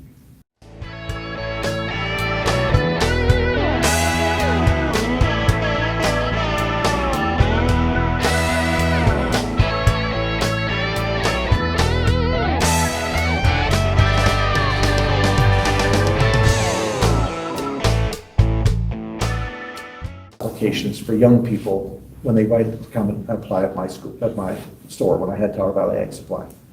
I kept the salutatorian's job application because it was an atrocity.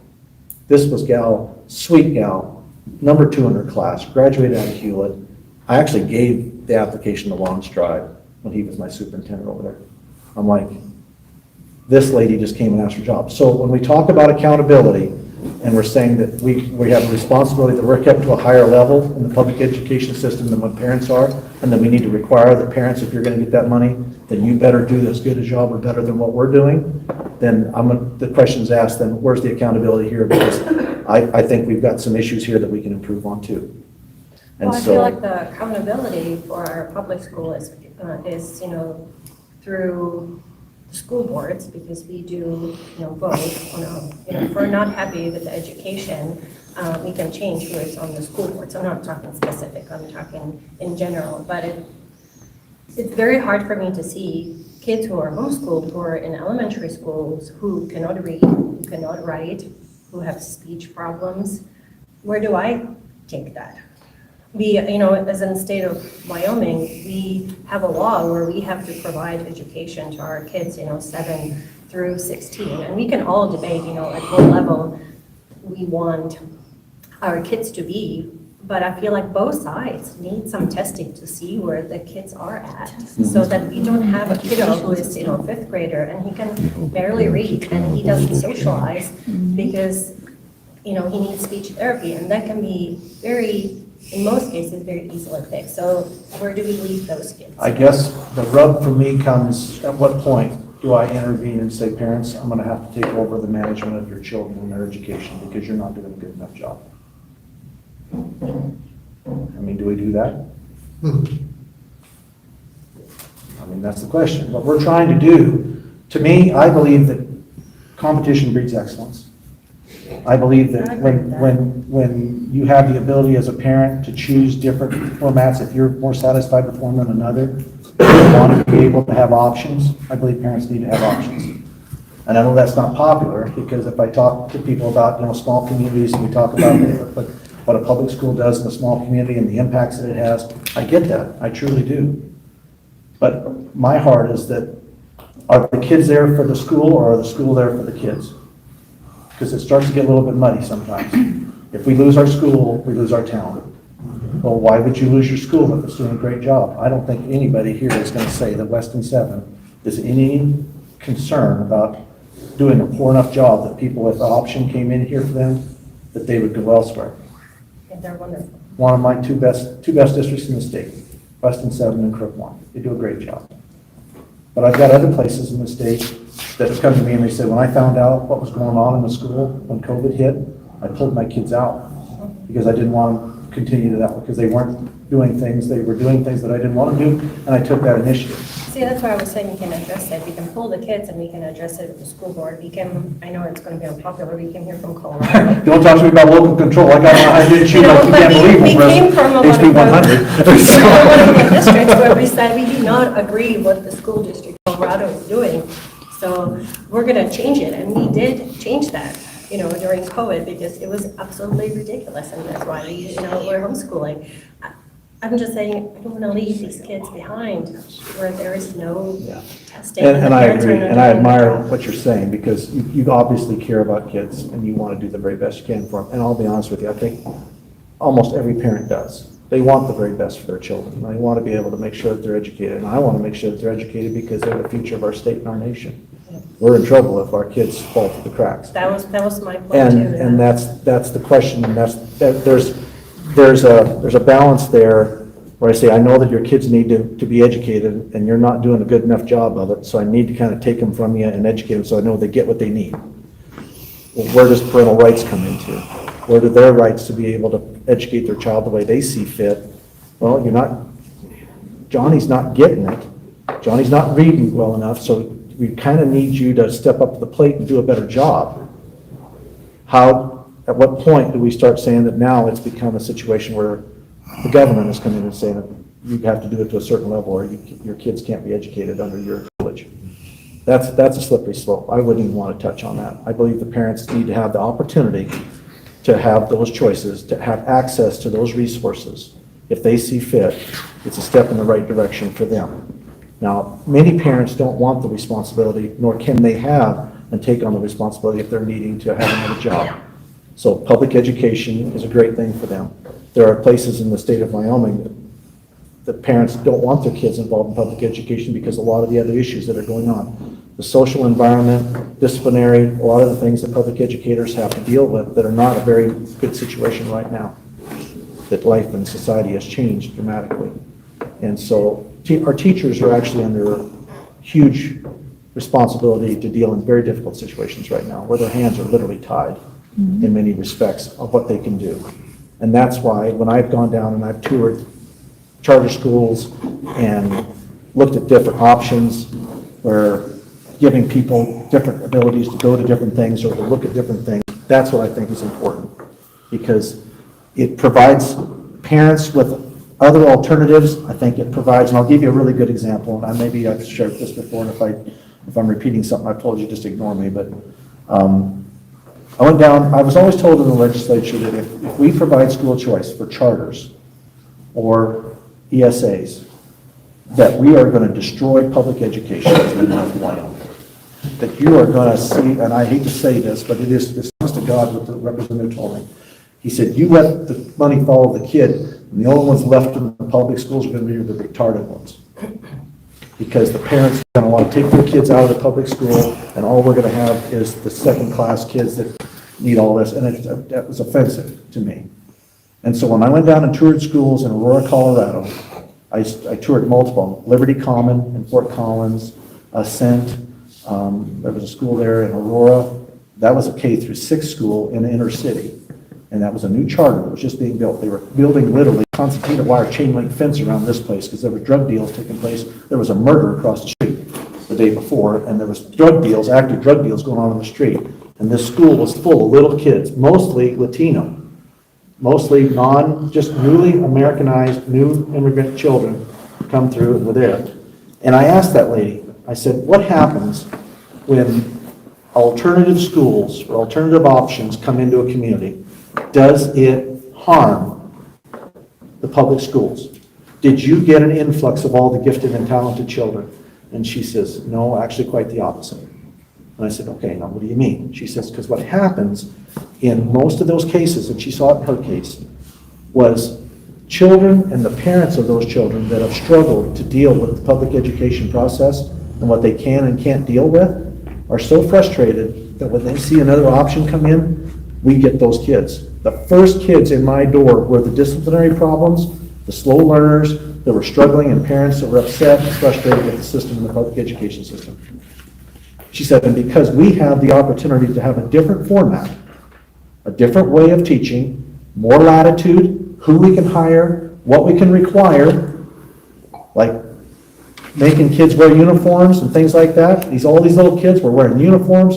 Nobody stuck out. There was no phones. There was no nothing. I mean, this is how it is. If you're going to let your kid be in here, this is how it is. Parents brought them. She said, what we saw is a lot of the disciplinary problems in the public school left came to us. We had more options and ability to be able to vary their educational process, and we had that those kids began to thrive. She said, and in so doing, both units improved. The educational process in the public schools where they were tied and couldn't really make some decisions and do some things that they needed to, were relieved of that, and the charters were able to pick up some stuff because they had more ability to do things, and it created options for the parents, and it helped both of them. And that was so interesting to me. Yeah, So- I absolutely agree with you that, competition, I'm not, But your issue is testing and whether or not we're getting the it's bang the for the testing. buck. I feel like, Yeah. with the public schools and the charter schools, and I'm there with you, competition is good. We're saying, okay, charter schools, here's your basic. This is what you need to teach at third grade. We all agree that by third grade, the kids, really struggle if they are not proficient reader by third grade. They have a really hard time catching up. So we're saying public schools, this is where you need to be. Charter schools, this is where you need to be. And homeschoolers, you figure it out. And I don't see it that way. I'll be honest with you, the people that apply for this are not homeschoolers, because true homeschoolers are terrified of any money that comes from the state, because they want nobody to have anything to say about how they spend their money or what they do with it. In fact, if you want pushback on the ESA, some of the biggest people pushing back against are true homeschoolers. I can see that too. They hate that, because they believe that the federal government or the state government is going to now come in and tell them what they should be teaching. I was just, like I said, I was just sharing my experience. Yeah, I well, I feel like appreciate when I was that. homeschooling, I wanted to make sure that I was doing a good enough job. that And my kids it were is, learning. in the ESA bill, that was one thing we did ask them, is if we could put some kind of a standardized requirement in there so that we can see. I'll be honest with you, I had a couple conversations with some folks that said, I don't know why you guys are afraid of testing, because I think you should It's use not this against you. as data to be able to prove your point. Yeah, You're exactly. building data. If anything, say, we're homeschooling and we're doing a great job. Yep. I don't see it as I don't trust you. Let's make sure that the kids are not being left behind. Right, and I think that's part of it that we run into, is that the perception is, well, you're telling me that I don't know how to parent, my kids. I'm may not be, saying that. Some knuckle-dragging, booger-eating moron all of his life because he didn't go to public school, and that's not true. Yeah. And so, that's the issue that we're trying to push back against. If we can have some form of follow-up, and I think that they should embrace it, because it will show the data and it will prove your point then. Don't be afraid of it. Do it. And that's why I asked those guys in that meeting to try to put that in there. But it left the House without that. It went to the Senate, but I don't know what happened to it Friday. Things got really wonky. So we'll see. It's back in. Huh? It's back in. It's what? It's back in. The testing, yeah, okay, yeah. So it was supposed to be, that was the. If you get the $7,000 for okay, because I'm a 15-year-old homeschooling parent, and I do it, I am here to make sure that, we can opt out of the voucher. We do not want private sports, They do take a couple of classes at the school. My son, I can get him to take welding and PE, but like my daughter loves the Mrs. Kelton, the ag teacher. But I mean, we do not want the voucher system. Like we don't want, like the great thing about Wyoming is we have the freedom to do the homeschooling. Like our kids, like my 19-year-old graduated with her associate's degree in business. And she graduated high school at 16. Like, I mean, she just, like, we want to make sure we can opt out of it. Like, we do not There is want. absolutely no requirement. This is strictly as you want. If you want to be involved and you want to do that, that's your option. There is no requirement in the ESA. But will Strictly your everything decision. stay the same then? I mean, are they looking at bills to require testing for kids or to require, I mean, as most school teachers here would know, my Norman kids would have a huge attendance problem because I travel with my kids everywhere. I mean, we go to wrestling season and before and after, like, we're gone. And I mean, my kids have traveled the entire United States. Like, I mean, is there gonna be any requirements for any of these bills that we have to be accountable to the school? And see, and right now, actually, you're supposed to at least let the schools know your curriculum, I guess. Right, and we, And yes, stuff like we do that. And there, Yes. and we even work to say that you don't even have to do that if you don't want to. I did just see that That bill. was Tommy Strike's bill. Can I address that real quick? Sure. Because I get that about not having to notify the school district, but that does affect us. You mean as far as? Graduation rates, if we don't get notified.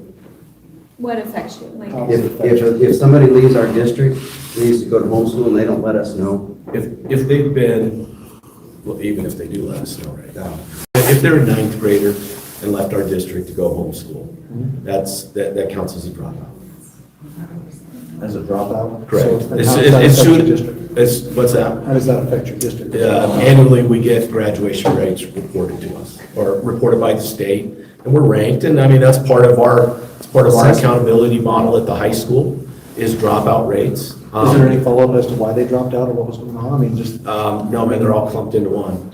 but even if they do the letter of intent, like they're still considered a dropout? After ninth grade.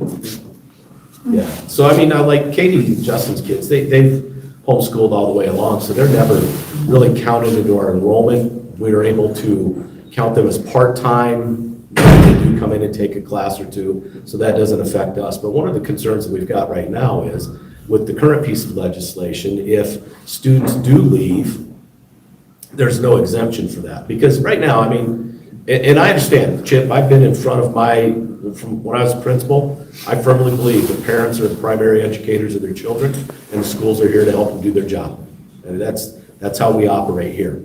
And we have a pretty good relationship with our homeschool families that do work with us. I mean, Justin and Katie's a great example of that, and others that we've had. But right now, the state is also providing a financial incentive to leave public education for some people who choose to do that. Right.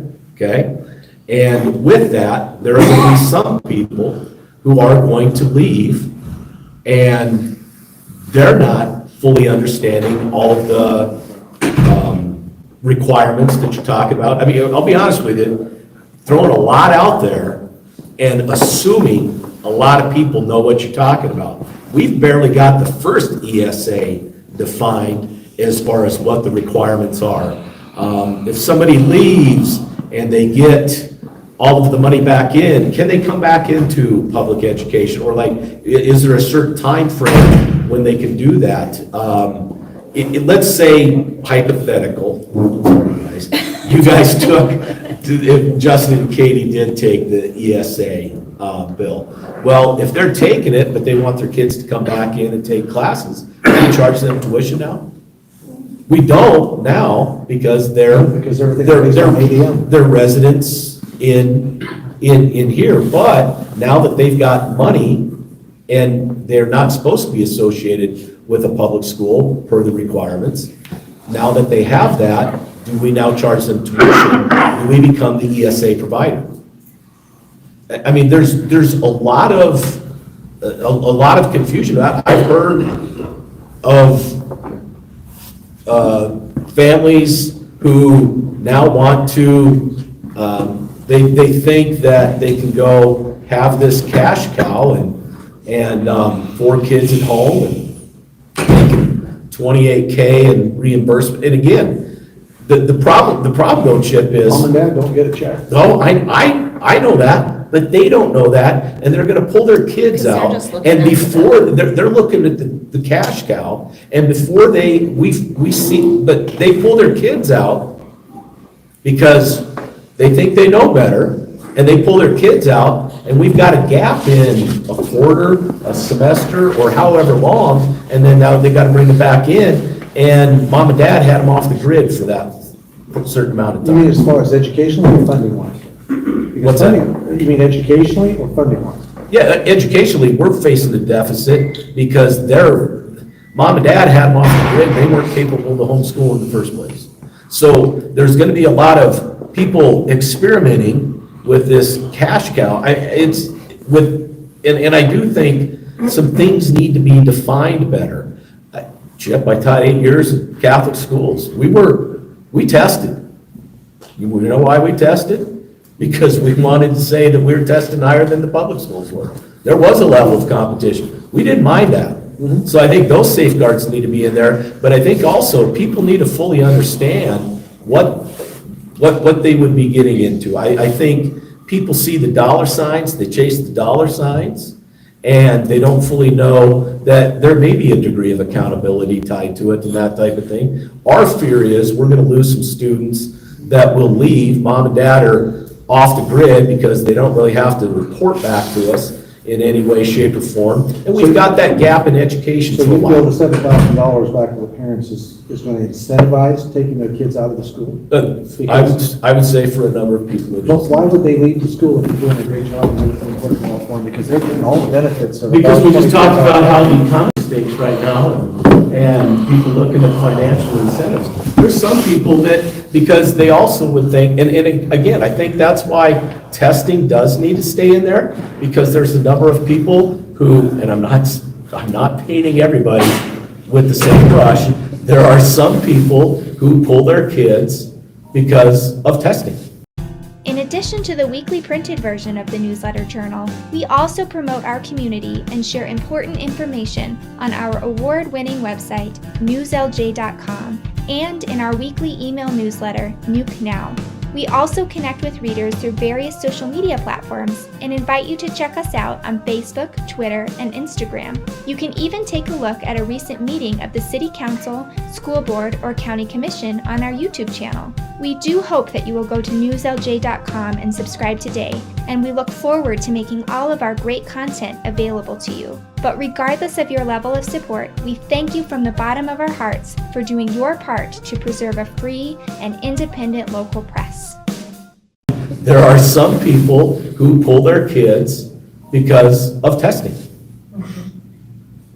And I mean, that's been communicated to us, because they've got to take the standardized test, and we don't want to do that. Now, some people may like that, but yeah, no, part of it is too, I mean, I hear different conversations because of the virtual program that we partner with too, that there's reasons why.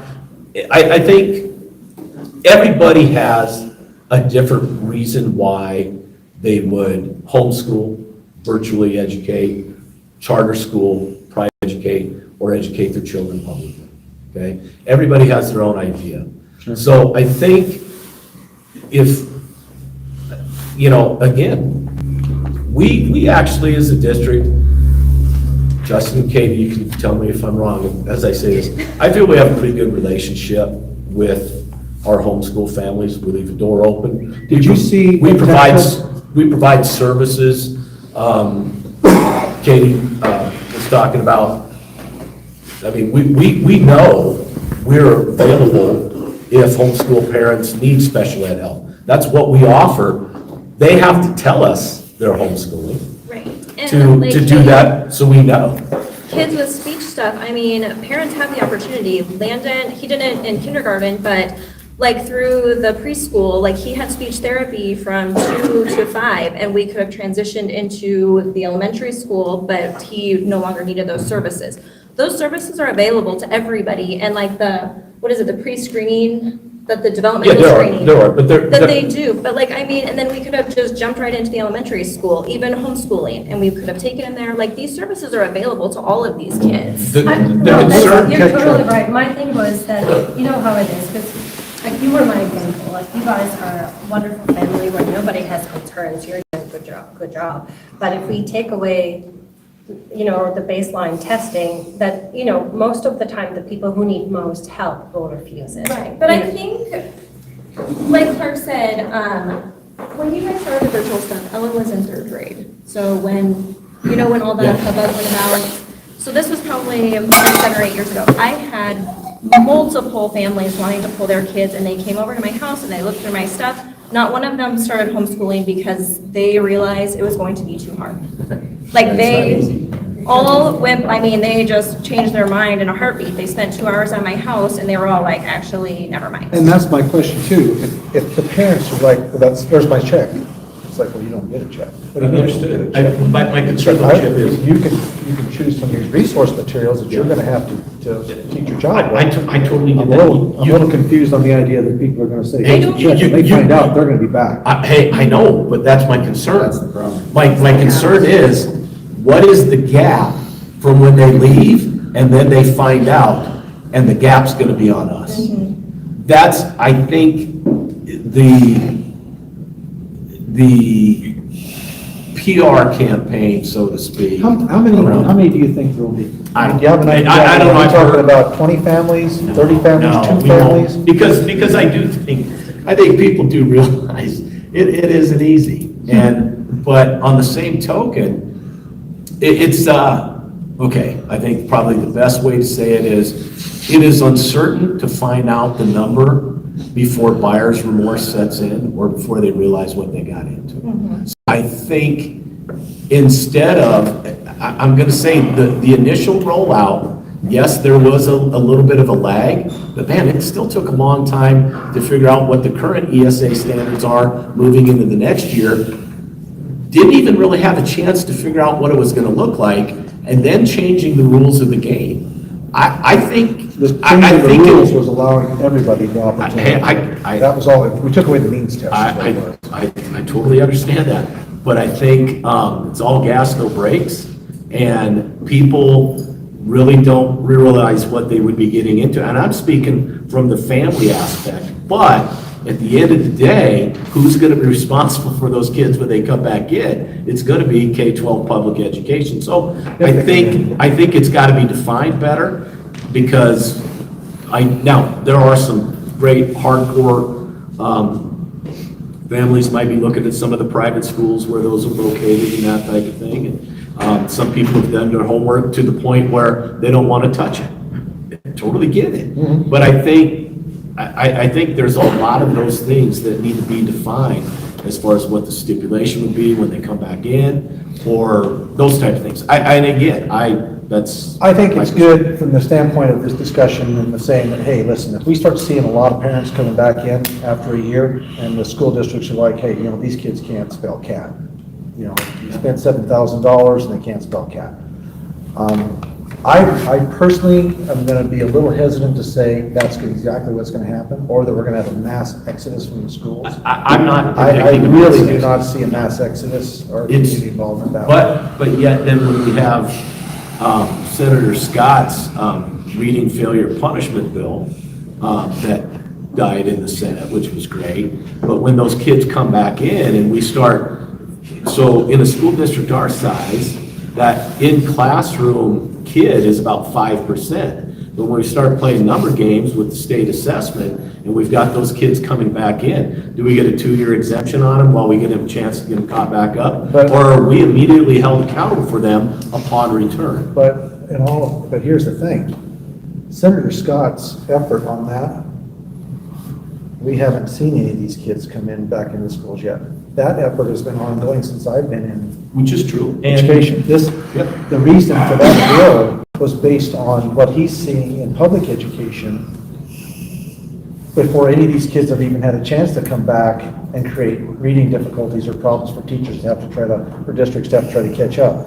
That piece of legislation was based on history, not on what's happening right now. So we gotta, And based on history as well, we also had training and reporting requirements that just went into effect, and we've just been able to go through those. We haven't been able to see the yield of that. So there's still a time frame in there, and then again, no matter how many times it gets reported, that Y-top is a scaled score, it's not normed. So as the assessment goes through, the scale shifts, so it's designed that 50% of the kids are above and 50% of the kids are below. So that's not the best assessment for it. So with the voucher. Class is leaving. We're talking about education, you can't leave now. Hey, who wants to row with me, get a hand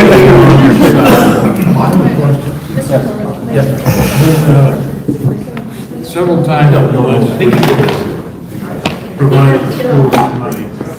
They kept saying, we're sponsoring schools, we're supporting schools, but we want to know what we're getting for that money. And now, are they still going to do that? You mean as far as? As the $7,000 voucher? Well, that's what we're asking. You know, how does that look like for a homeschool parent?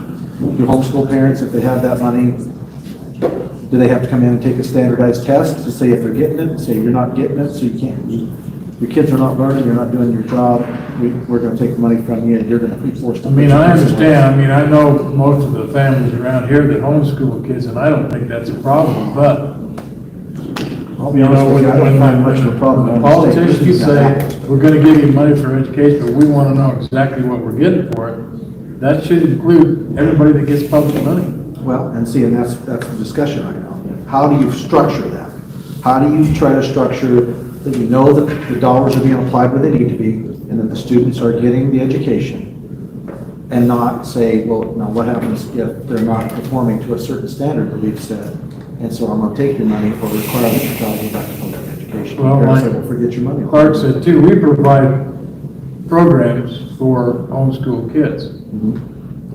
How is that affected Now, by the this? homeschool, are you talking kids that can come in and can? So we have kids that have the opportunity to come in and we get a partial ADM on them and that type of thing. Okay, is that your tech truck? What's that? No. Is that tech truck? That's completely different. I'm talking like what Justin and Katie have done with their kids for a number of years is, Starting in high school. So you get a partial ADM for homeschools come in for a certain percentage of the time? Really? However, I would say this though, and again, this is not a knock on Justin and Katie, we do not get any funding adjustment if they come in for activity. That's. But don't they have to pay? We have to pay our insurance. They pay the insurance through the activity Yeah. association. That doesn't Yeah. That's them to operate as a cooperating school. Right. I guess my thing is, and I don't want to beat this up because I don't think it's going to hit us with a huge amount. I think some more guardrails and stipulations. I understand the verbiage that's going out there. Again, though, I believe it's a financial incentive for people to leave public education, and painting all 48 school districts' problems with the same brush. You've said this many times, Speaker Neiman, that you don't have those concerns about Weston 7 and Crook County and probably even Weston 1. Then my ask would be just the rhetoric and verbiage not being painted with the same strokes that some people have in some school districts across the state, because we do have a pretty good partnership with our homeschool families. We also do provide a school choice option that we can talk about. I appreciate that, Clark, but here's the problem. We pay everybody the same. Everybody's in the block the same. We all have to paint the same brush. And so when we make policy decisions, they have to be across the board, just like we make financial decisions. It doesn't matter if you're doing a good job or a bad job. I take the number of kids in your district, I plug in the numbers, and I send you a check. And how you spend that check and what kind of performance you get from that check is extremely variable within districts, which I'll tell you, Sheridan, you guys, other districts, Fremont districts, we have 8 of them down there, perform very differently. It's the same dollars that are supposed to be utilized to make sure that the cost of education is the same for a child, no matter whether they're in Sundance, Wyoming, or they're in Cheyenne, Wyoming. So when we make policy decisions, it's all based on that same requirement, that it's across the board. I can't pick and choose. It's like this conversation with taxes. I have to be, it's everybody. Some people are doing a better job of managing their dollars. I've got some counties that are doing a really good job. I've got other counties that simply don't have the resources to do a really good job, but this is all gonna be the same. And when we came with a piece in that legislation, that amendment that treated every county a little differently, it instantly became unconstitutional. And so that's the problem. And I mean, and that's why I don't want to keep picking on you guys, because you do a good job. There's no question about it. I don't concern myself with whether or not Weston County is going to lose all of their funding and stuff like that, or people are going to just make a mass exodus, because you guys do a good job. It's a hometown thing, but we have to pass policy based on everybody, and I'm sorry, but bad apples spoil the barrel sometimes. I understand that. So I would love to see you guys grab those bad apples and squeeze them hard enough to make them do a better job. The problem is we've got some outstanding apples, and when they see a financial incentive to take kids out of public education, I had to send 3 of them back to work they asked. And a few of them are still sticking around and that type of thing. I guess somewhere, we rarely hear the rhetoric come out of Cheyenne that public schools are doing a good job across the board, because we are. I mean, the state of Wyoming is doing an outstanding job compared to other states. And so when a financial incentive is out there to leave, I understand school choice. Like I said, that's been part of my career. I understand the dynamic of it. But yet, that is not what the majority of the good apples in the bunch are hearing. So With that understood, I will receive that, but I still believe that competition breeds excellence. I do. Parents have the ability to make those choices. Many times parents can, because their only option, because of their income base, is one option, and that's public schooling. And if they want to do something different, they can. Or they're said, no, you continue to pay your property taxes, but if you want to do something different, that's out of your pocket. And so when you tell somebody that the only way that they can get a benefit from the taxes that they pay is you go to a specific institution or you pay for it yourself, I think there's some problems there that we need to address as well. Justin? Chip, I just want to address maybe more of the tone down there in some ways. It needs to kind of address a similar to the email that I sent you, and why we've seen a push to pull out some of the accountability and some of the stuff. And when we look at House Bill 199, why did it leave your house with no accountability in it? With no testing requirements? Because that's the same thing it boils back to, and that was Ocean Andrews' position, is that parents are the accountability. Now, you can't trust parents. It's like the same thing on House Bill 100. We got excoriated because of the potential implications of saying that the accountability should be the local school districts. And do you have to be a certified staff in order to be hired?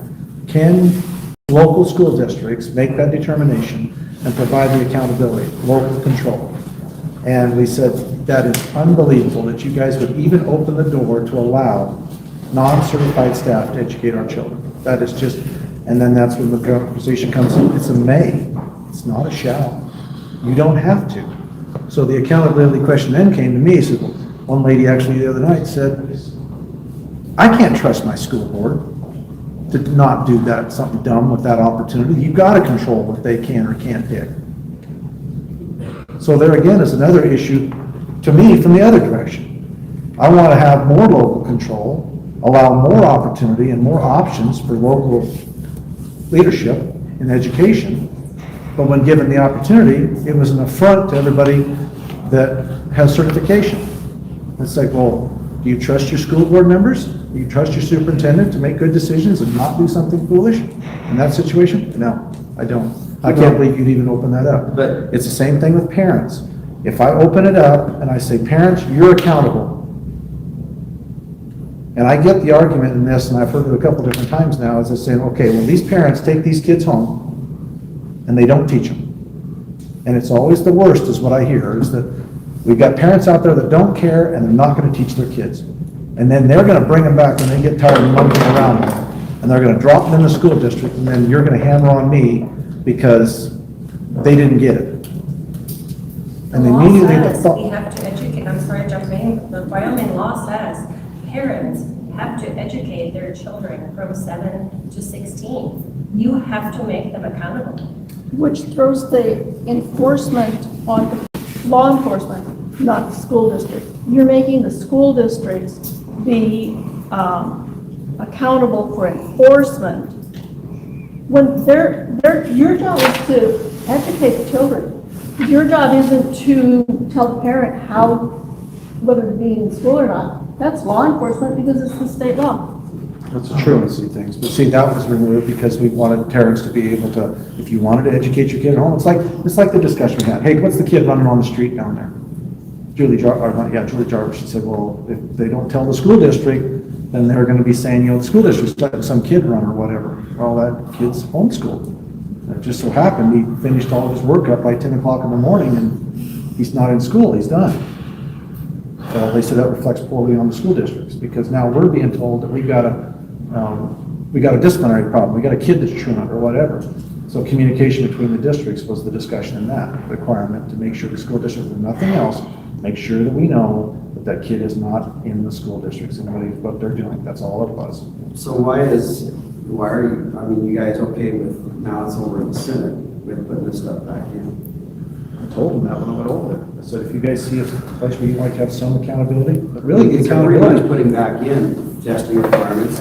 The Schuler's amendment on Friday barely passed on the means deal, so it could very well get pulled back out. It's a universal deal again. Yeah, the means testing bothers me. I don't think that should be, But, I don't as far think it as should be testing. some for some and not for others. But even when it left your house, uncertified, a voluntary process for ESP? Parental rights. I get it, but, we're under as a public funded education, we're under, you gotta have some, we're gonna give you, one of the things we're hearing, if we're gonna give you guys money, we wanna know we're getting a return on our investment. You lose some of those rights when you accept that money. You would, if they choose to accept that money. So that's the point I'm trying to make. If you're gonna take the money, you lose some of those rights. You can't have your cake and eat it too. You can't. The new store. This is the one-stop shop. We have a pharmacy. We have a bootlegger's liquor. The deli, the food that you can get at a lunchtime is so amazing. The coffee shop. Certain Friday mornings, there's 30 people sitting here in all these chairs. This is the hub for people to come and visit, have their coffee, have their donuts. It's amazing what this area has done. Totally amazing.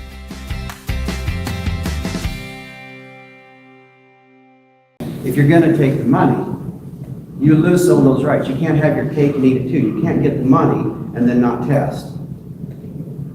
That's the point I'm trying to get at. One thing I think is important for all this is sometimes accountability can mean a lot of different things. So at the high school, sometimes accountability means like our stuff's public. Our graduation rate becomes public. Our 9th grade ELA scores are public.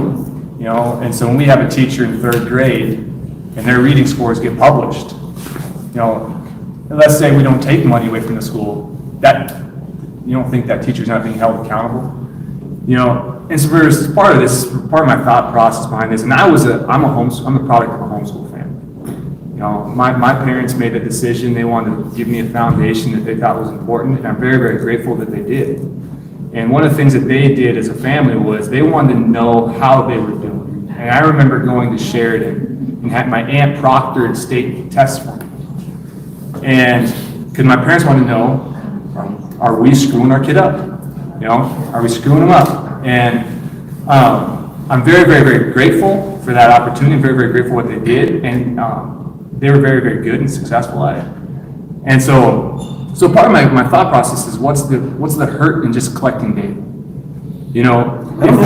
If we're gonna give money, why not just collect some data and start seeing how are we doing? Let the parent know. Because again, my parents, they wanted to know, are we doing a good job? Are you saying give an option, like, hey, allow your kids to take these tests? Enforce. I'm almost wondering if they're going to take the money, at least provide data for them. mean, You know, I think I'll confirm what people believe is that they're. if we're touting the fact that, you know, supposedly these kids are gonna get, their kids are going them out because they want a better education for their kids, yeah, get it, I understand that, if that's an element. Well, when you wanna prove it. I think, Justin, to your point, what you're saying as far as accountability educationally, that was a portion of it. But the biggest issue we heard is accountability is where's the money going. The biggest issue we heard is that there's two things. Parents are gonna just blow the money. But see, the parents can't just blow it. And we get that. Yeah, But there's a very structured way. These are educational tools and resources those parents can utilize and use. And in those tools and resources, there are accountability and testing with that. So now, whether or not the parents, I mean, it's like when you get a book, an educational resource or anything like that, there's follow-up, there's tests, there's things that go along with that. Now, if we want to come back in and create a standardized test or something like that for the parents, but what would that look like? If the parents, if the kid's performing to what level or not performing to what level, then what do? You say, you're not going to get any money from the state. And that was also brought up on the Senate floor. What do we do? Because there's nothing in the bill that has any repercussions. So at some point, somewhere, from my perspective of it, which I don't benefit from it, but from my perspective, the parent is ultimately the one that's going to take responsibility for whether or not that child's educated or not. And so that's just the reality of it. I mean, I know you guys are feeling like as if there's going to be pressure on you guys to be able to perform if a parent brings a child back that is underperforming, and then that'll bring your test scores down as you try to do something with that child. I get that. But I'm wondering, how often is that going to happen? How many people have left? Are we, I mean, here's the thing, ladies and gentlemen, I don't want a lot of pearl clutching here until we find out what's going on. And the other question I asked last night, it was an extremely interesting question to me. The parents that pulled their kids out when COVID hit, and a lot of folks had to teach at home, you guys didn't see it down here as much because you were pretty set up for it. But when parents pulled their kids out, we saw a spiked increase in the number of parents that said, no, I'm going to keep my kid home. And I asked that educator, I said, why do you think they did that? They were in public school right up until when they were forced to be in a different situation. And then when the kid went home and they started doing some study on it, and I know some parents up in my part of the country that did this, they started seeing what the kids were studying and how well they were doing, and the parents said, we're homeschooling. That's all it took, is to see what's going on. I had no idea what the situation was. And so now, these parents then tried their best, I believe, to do the best job they could for their kids because they felt like as if something was missing or they weren't getting it. And they found out it was too much for them. And now these kids are coming back into the school because mom and dad had to work. Because I don't care how you cut, if you got two kids, $14,000 that doesn't go to you, doesn't pay your wages, it buys materials, is not going to incentivize you to stay home and not get any money. They're staying home for a reason. Because they were evidently frustrated with something that they saw. So now we're starting to see parents that are like, this overwhelmed me, I can't handle it, I don't know what to do, I'm not a good teacher, so I'm gonna send my kid back. And that was her problem. My question goes back to this. What incentivized the parent to keep the kid home? Because they weren't gonna get a dime then, and they kept them home anyway. So what's going on? And if some parents do it just because that's what they do or their community does. It's not always, well, we didn't like the schools, we took them out. Sorry to interrupt you. No. But you said that the parents will keep the kids home just because others did it? You keep asking, why did the parents take them out of school? Well, some of them aren't in homeschool, or some of them, that's just what they do or their community does. It's homeschool. It's not always a problem with the school that they took them out for a specific reason. Some of them, that's just what they do. Or their church community or circle of friends, they homeschool just because that's what they do. Yeah. Not always an issue. It could be, but my question still remains, why would they believe that it was in their best interest of their child to keep them out of public school when they weren't getting paid to do it? And they did it. And now some of those kids are coming back into the school because mom and dad got overwhelmed or whatever.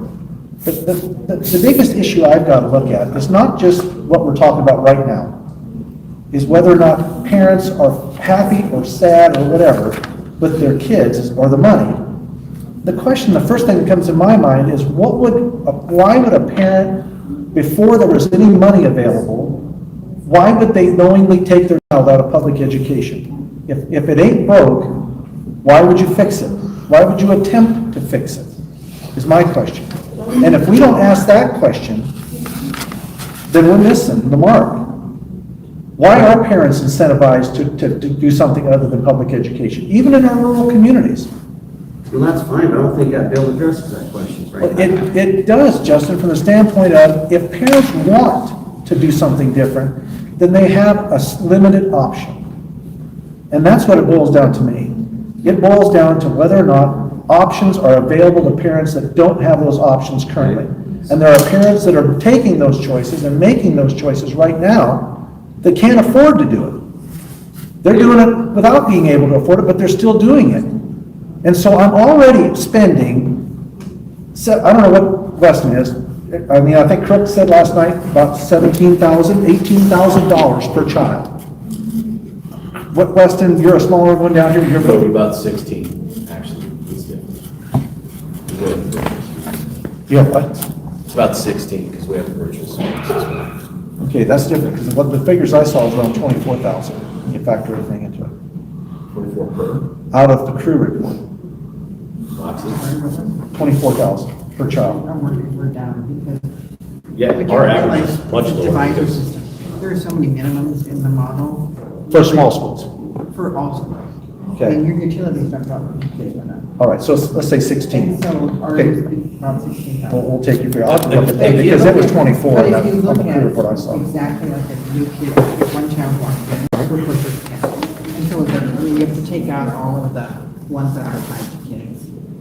So Okay, I'll have to look at that, because, I mean, I saw districts when you really looked at the I'll numbers. send you- Cheyenne was the cheapest. I haven't, the newest printout, I can send it to you. Okay, and this is crew report, or? It's one that, is published on the office. Okay. Again, though, I mean, that's based on a cost per student average, which is not, we don't generate $16,000 per student who walks in the door today, or a reimbursement for that. So, I mean, that's not apples to apples. No, because it's a cost-based. I know, and I guess I'll go back to it when you asked, why would somebody be willing to do that? I said it earlier, everybody has their own reason why they send their kids to public schools, private ed, homeschool. At that time, they felt the need. Some of those people changed their mind at the time, felt that need as well. I'm just gonna harken back to a concern about the rhetoric that comes out of there, because, Speaker Neiman, when we have the opportunity to listen to Florida Bay discussion in committee, pretty much anybody can say whatever they want in the chamber or in committee room, and there's no accountability to that. But yet, the rhetoric is not that Wyoming Public Schools are doing a great job. I mean, the baseline, and I appreciate what you're saying today about the funding going to the parent. That is not the rhetoric that is coming out of committee or floor debate right now. It's, we have to do this because Wyoming Public Schools as a whole are failing. And that is inaccurate. So with that, I think put in the guardrails of accountability. I think the PR campaign's got to be a little bit better, because I would say a portion of I mean, there's just so much uncertainty just in this room of some fairly educated people in here that it does look off. But then again, I think I would just once love to hear the legislature say, Wyoming Public Schools as a whole, okay, you might have an outlier example that one person brings to you, but as a whole, we're doing a pretty good job, and a dang good job. Yeah, and with that, State fixing this problem. and with that, let the 48 local school boards figure that out. If somebody is upset with District A5 or whatever it may be, and that type of thing, they've got people that can vote. They can change their school board. They can change their administration, that type of thing. And I think that's part of the concern. That's just kind of where we come from. We've had this conversation before. It's gotten a little more candid today and that type of thing. We really appreciate it. But I think those are the things that I'll tell you. I mean, the teachers that were sitting here earlier, again, I heard what you said with the May, on House Bill 100 and that died, but yet, you know, they make up a large size. I mean, these are the young families that have chosen to raise children in the state of Wyoming, establish themselves to be professionals, and they are not highly regarded, and they are not highly respected overall by the legislature. And that is concerning. These are the people that are trying to make careers in families. These are the people that are trying to give you that property tax foothold and have the people here, but yet they're going, man, we feel beat up. And that's just kind of, that's the nuts and bolts of it that we deal with. They come to me and they're like, we're being told we're not doing a good job. Do you believe that where we're at as a state, as far as our reading, and goes back to Charlie Scott's effort on the requirement to make sure that these kids are reading at a proficient level, are those figures skewed? I do believe that when you want to hang up on 3rd, 4th, and 5th grade, any of the YTOP, it's not a reading assessment, it's an English language arts assessment based on one day. When we have K-3 early literacy, with what we're doing with our interventions and that type of thing, which is another big thing, okay? I believe that when you're a parent, you start reading your kid day one, okay? I mean, that's critical. As a parent's got to be able to do that. So we got to fill the gap between some of the haves and have-nots. Do I feel, I will say this, YTOP is not the assessment to use based on what his accountability is. We provide data about growth. We provide data in development. I also sat at a JEC, Joint Ed Committee meeting where it was talked about the state of Wyoming is one of, maybe we're the only one, but we underfund preschool development and education. And that was, they had a piece of legislation that they could sponsor that would help promote preschool education. And it was voted down. Okay. And the reason behind that is that the discussion on the floor was, we have CDCs, we have the opportunity for people to be able to offer those pre-educational opportunities for their kids. Why are we rolling it into the Department of Education? Not us. And so, and then that was the other part of the discussion was, then a lot of parents believe that if they're going to be there long enough, and if I would like to see them or be tested, the CDCs are the ones that are doing it far more economically with those options, and that option's available to parents if they so see fit. So what's the point in doing it redundantly? So either we get rid of the CDCs, or we don't add it to public education while we're already funding CDCs that can do it for around $7,000 to $9,000, which is a lot of it is private money. But yeah, we're coming into with no. We have a And that's tremendous back to the partnership. same issue with all. We have a tremendous partnership with ours, but yet not all of the preschoolers go to our CDC. Sure. And ours does an outstanding job. We support in professional development. We have a 21st century community learning center grant that we fund 2 days with here so that they can close the gap. But yet, there's always probably about 3 or 4 that don't go to the preschool. And in our community, one kid in an average classroom size of 20, one kid's 5%. So that starts to skew the YTOP assessment. If we can get them caught up by the time they're in 3rd grade, we're usually chasing our tail. Now, in any discussions I've had with educators too, the YTOP is not a favorite. No, the YTOP. So they want rid of it. Any teachers I've ever talked to, I've only had one person, and that was actually last night. And we were there. She likes it. All the rest of the teachers in that group last night were like, why are we doing that? So why do we do it? If it's skewing the numbers, I guess this is my question I'm leading into. If that test is skewing the numbers and putting a more onerous light on education and saying that you're not getting the job done, but you actually are, then why is that test still there? No, I would, go ahead. We'll have to have it there. Long bell curve, Yeah. that's why I talked about. So why do we do it? Federal accountability. Well, then why do we do it? Because I mean, it's 9% of our budget. If it's that harmful to our school district, then why are we worried about 9% of our budget screwing up all the numbers for people that are doing a better job than what the test is saying that they are? I'm not gonna say there's not other ways to do it, but this was mandated for our accountability model. And for the Wyoming fix there.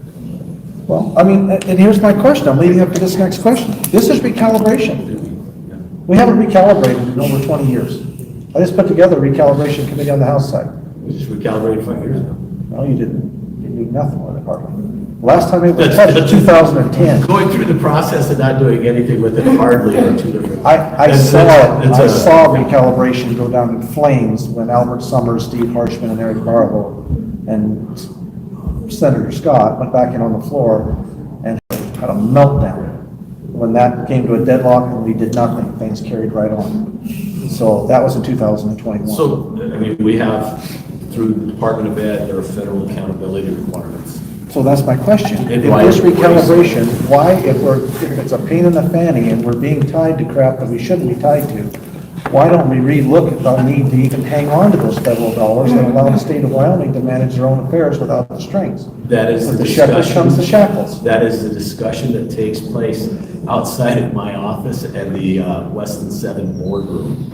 I have not said we need to hang on to any of that at all. I've heard it. Or any of that. We talked about this, Clark, that we talked to school districts and say, we could do away with the federal money and manage our own state the way we want to manage it.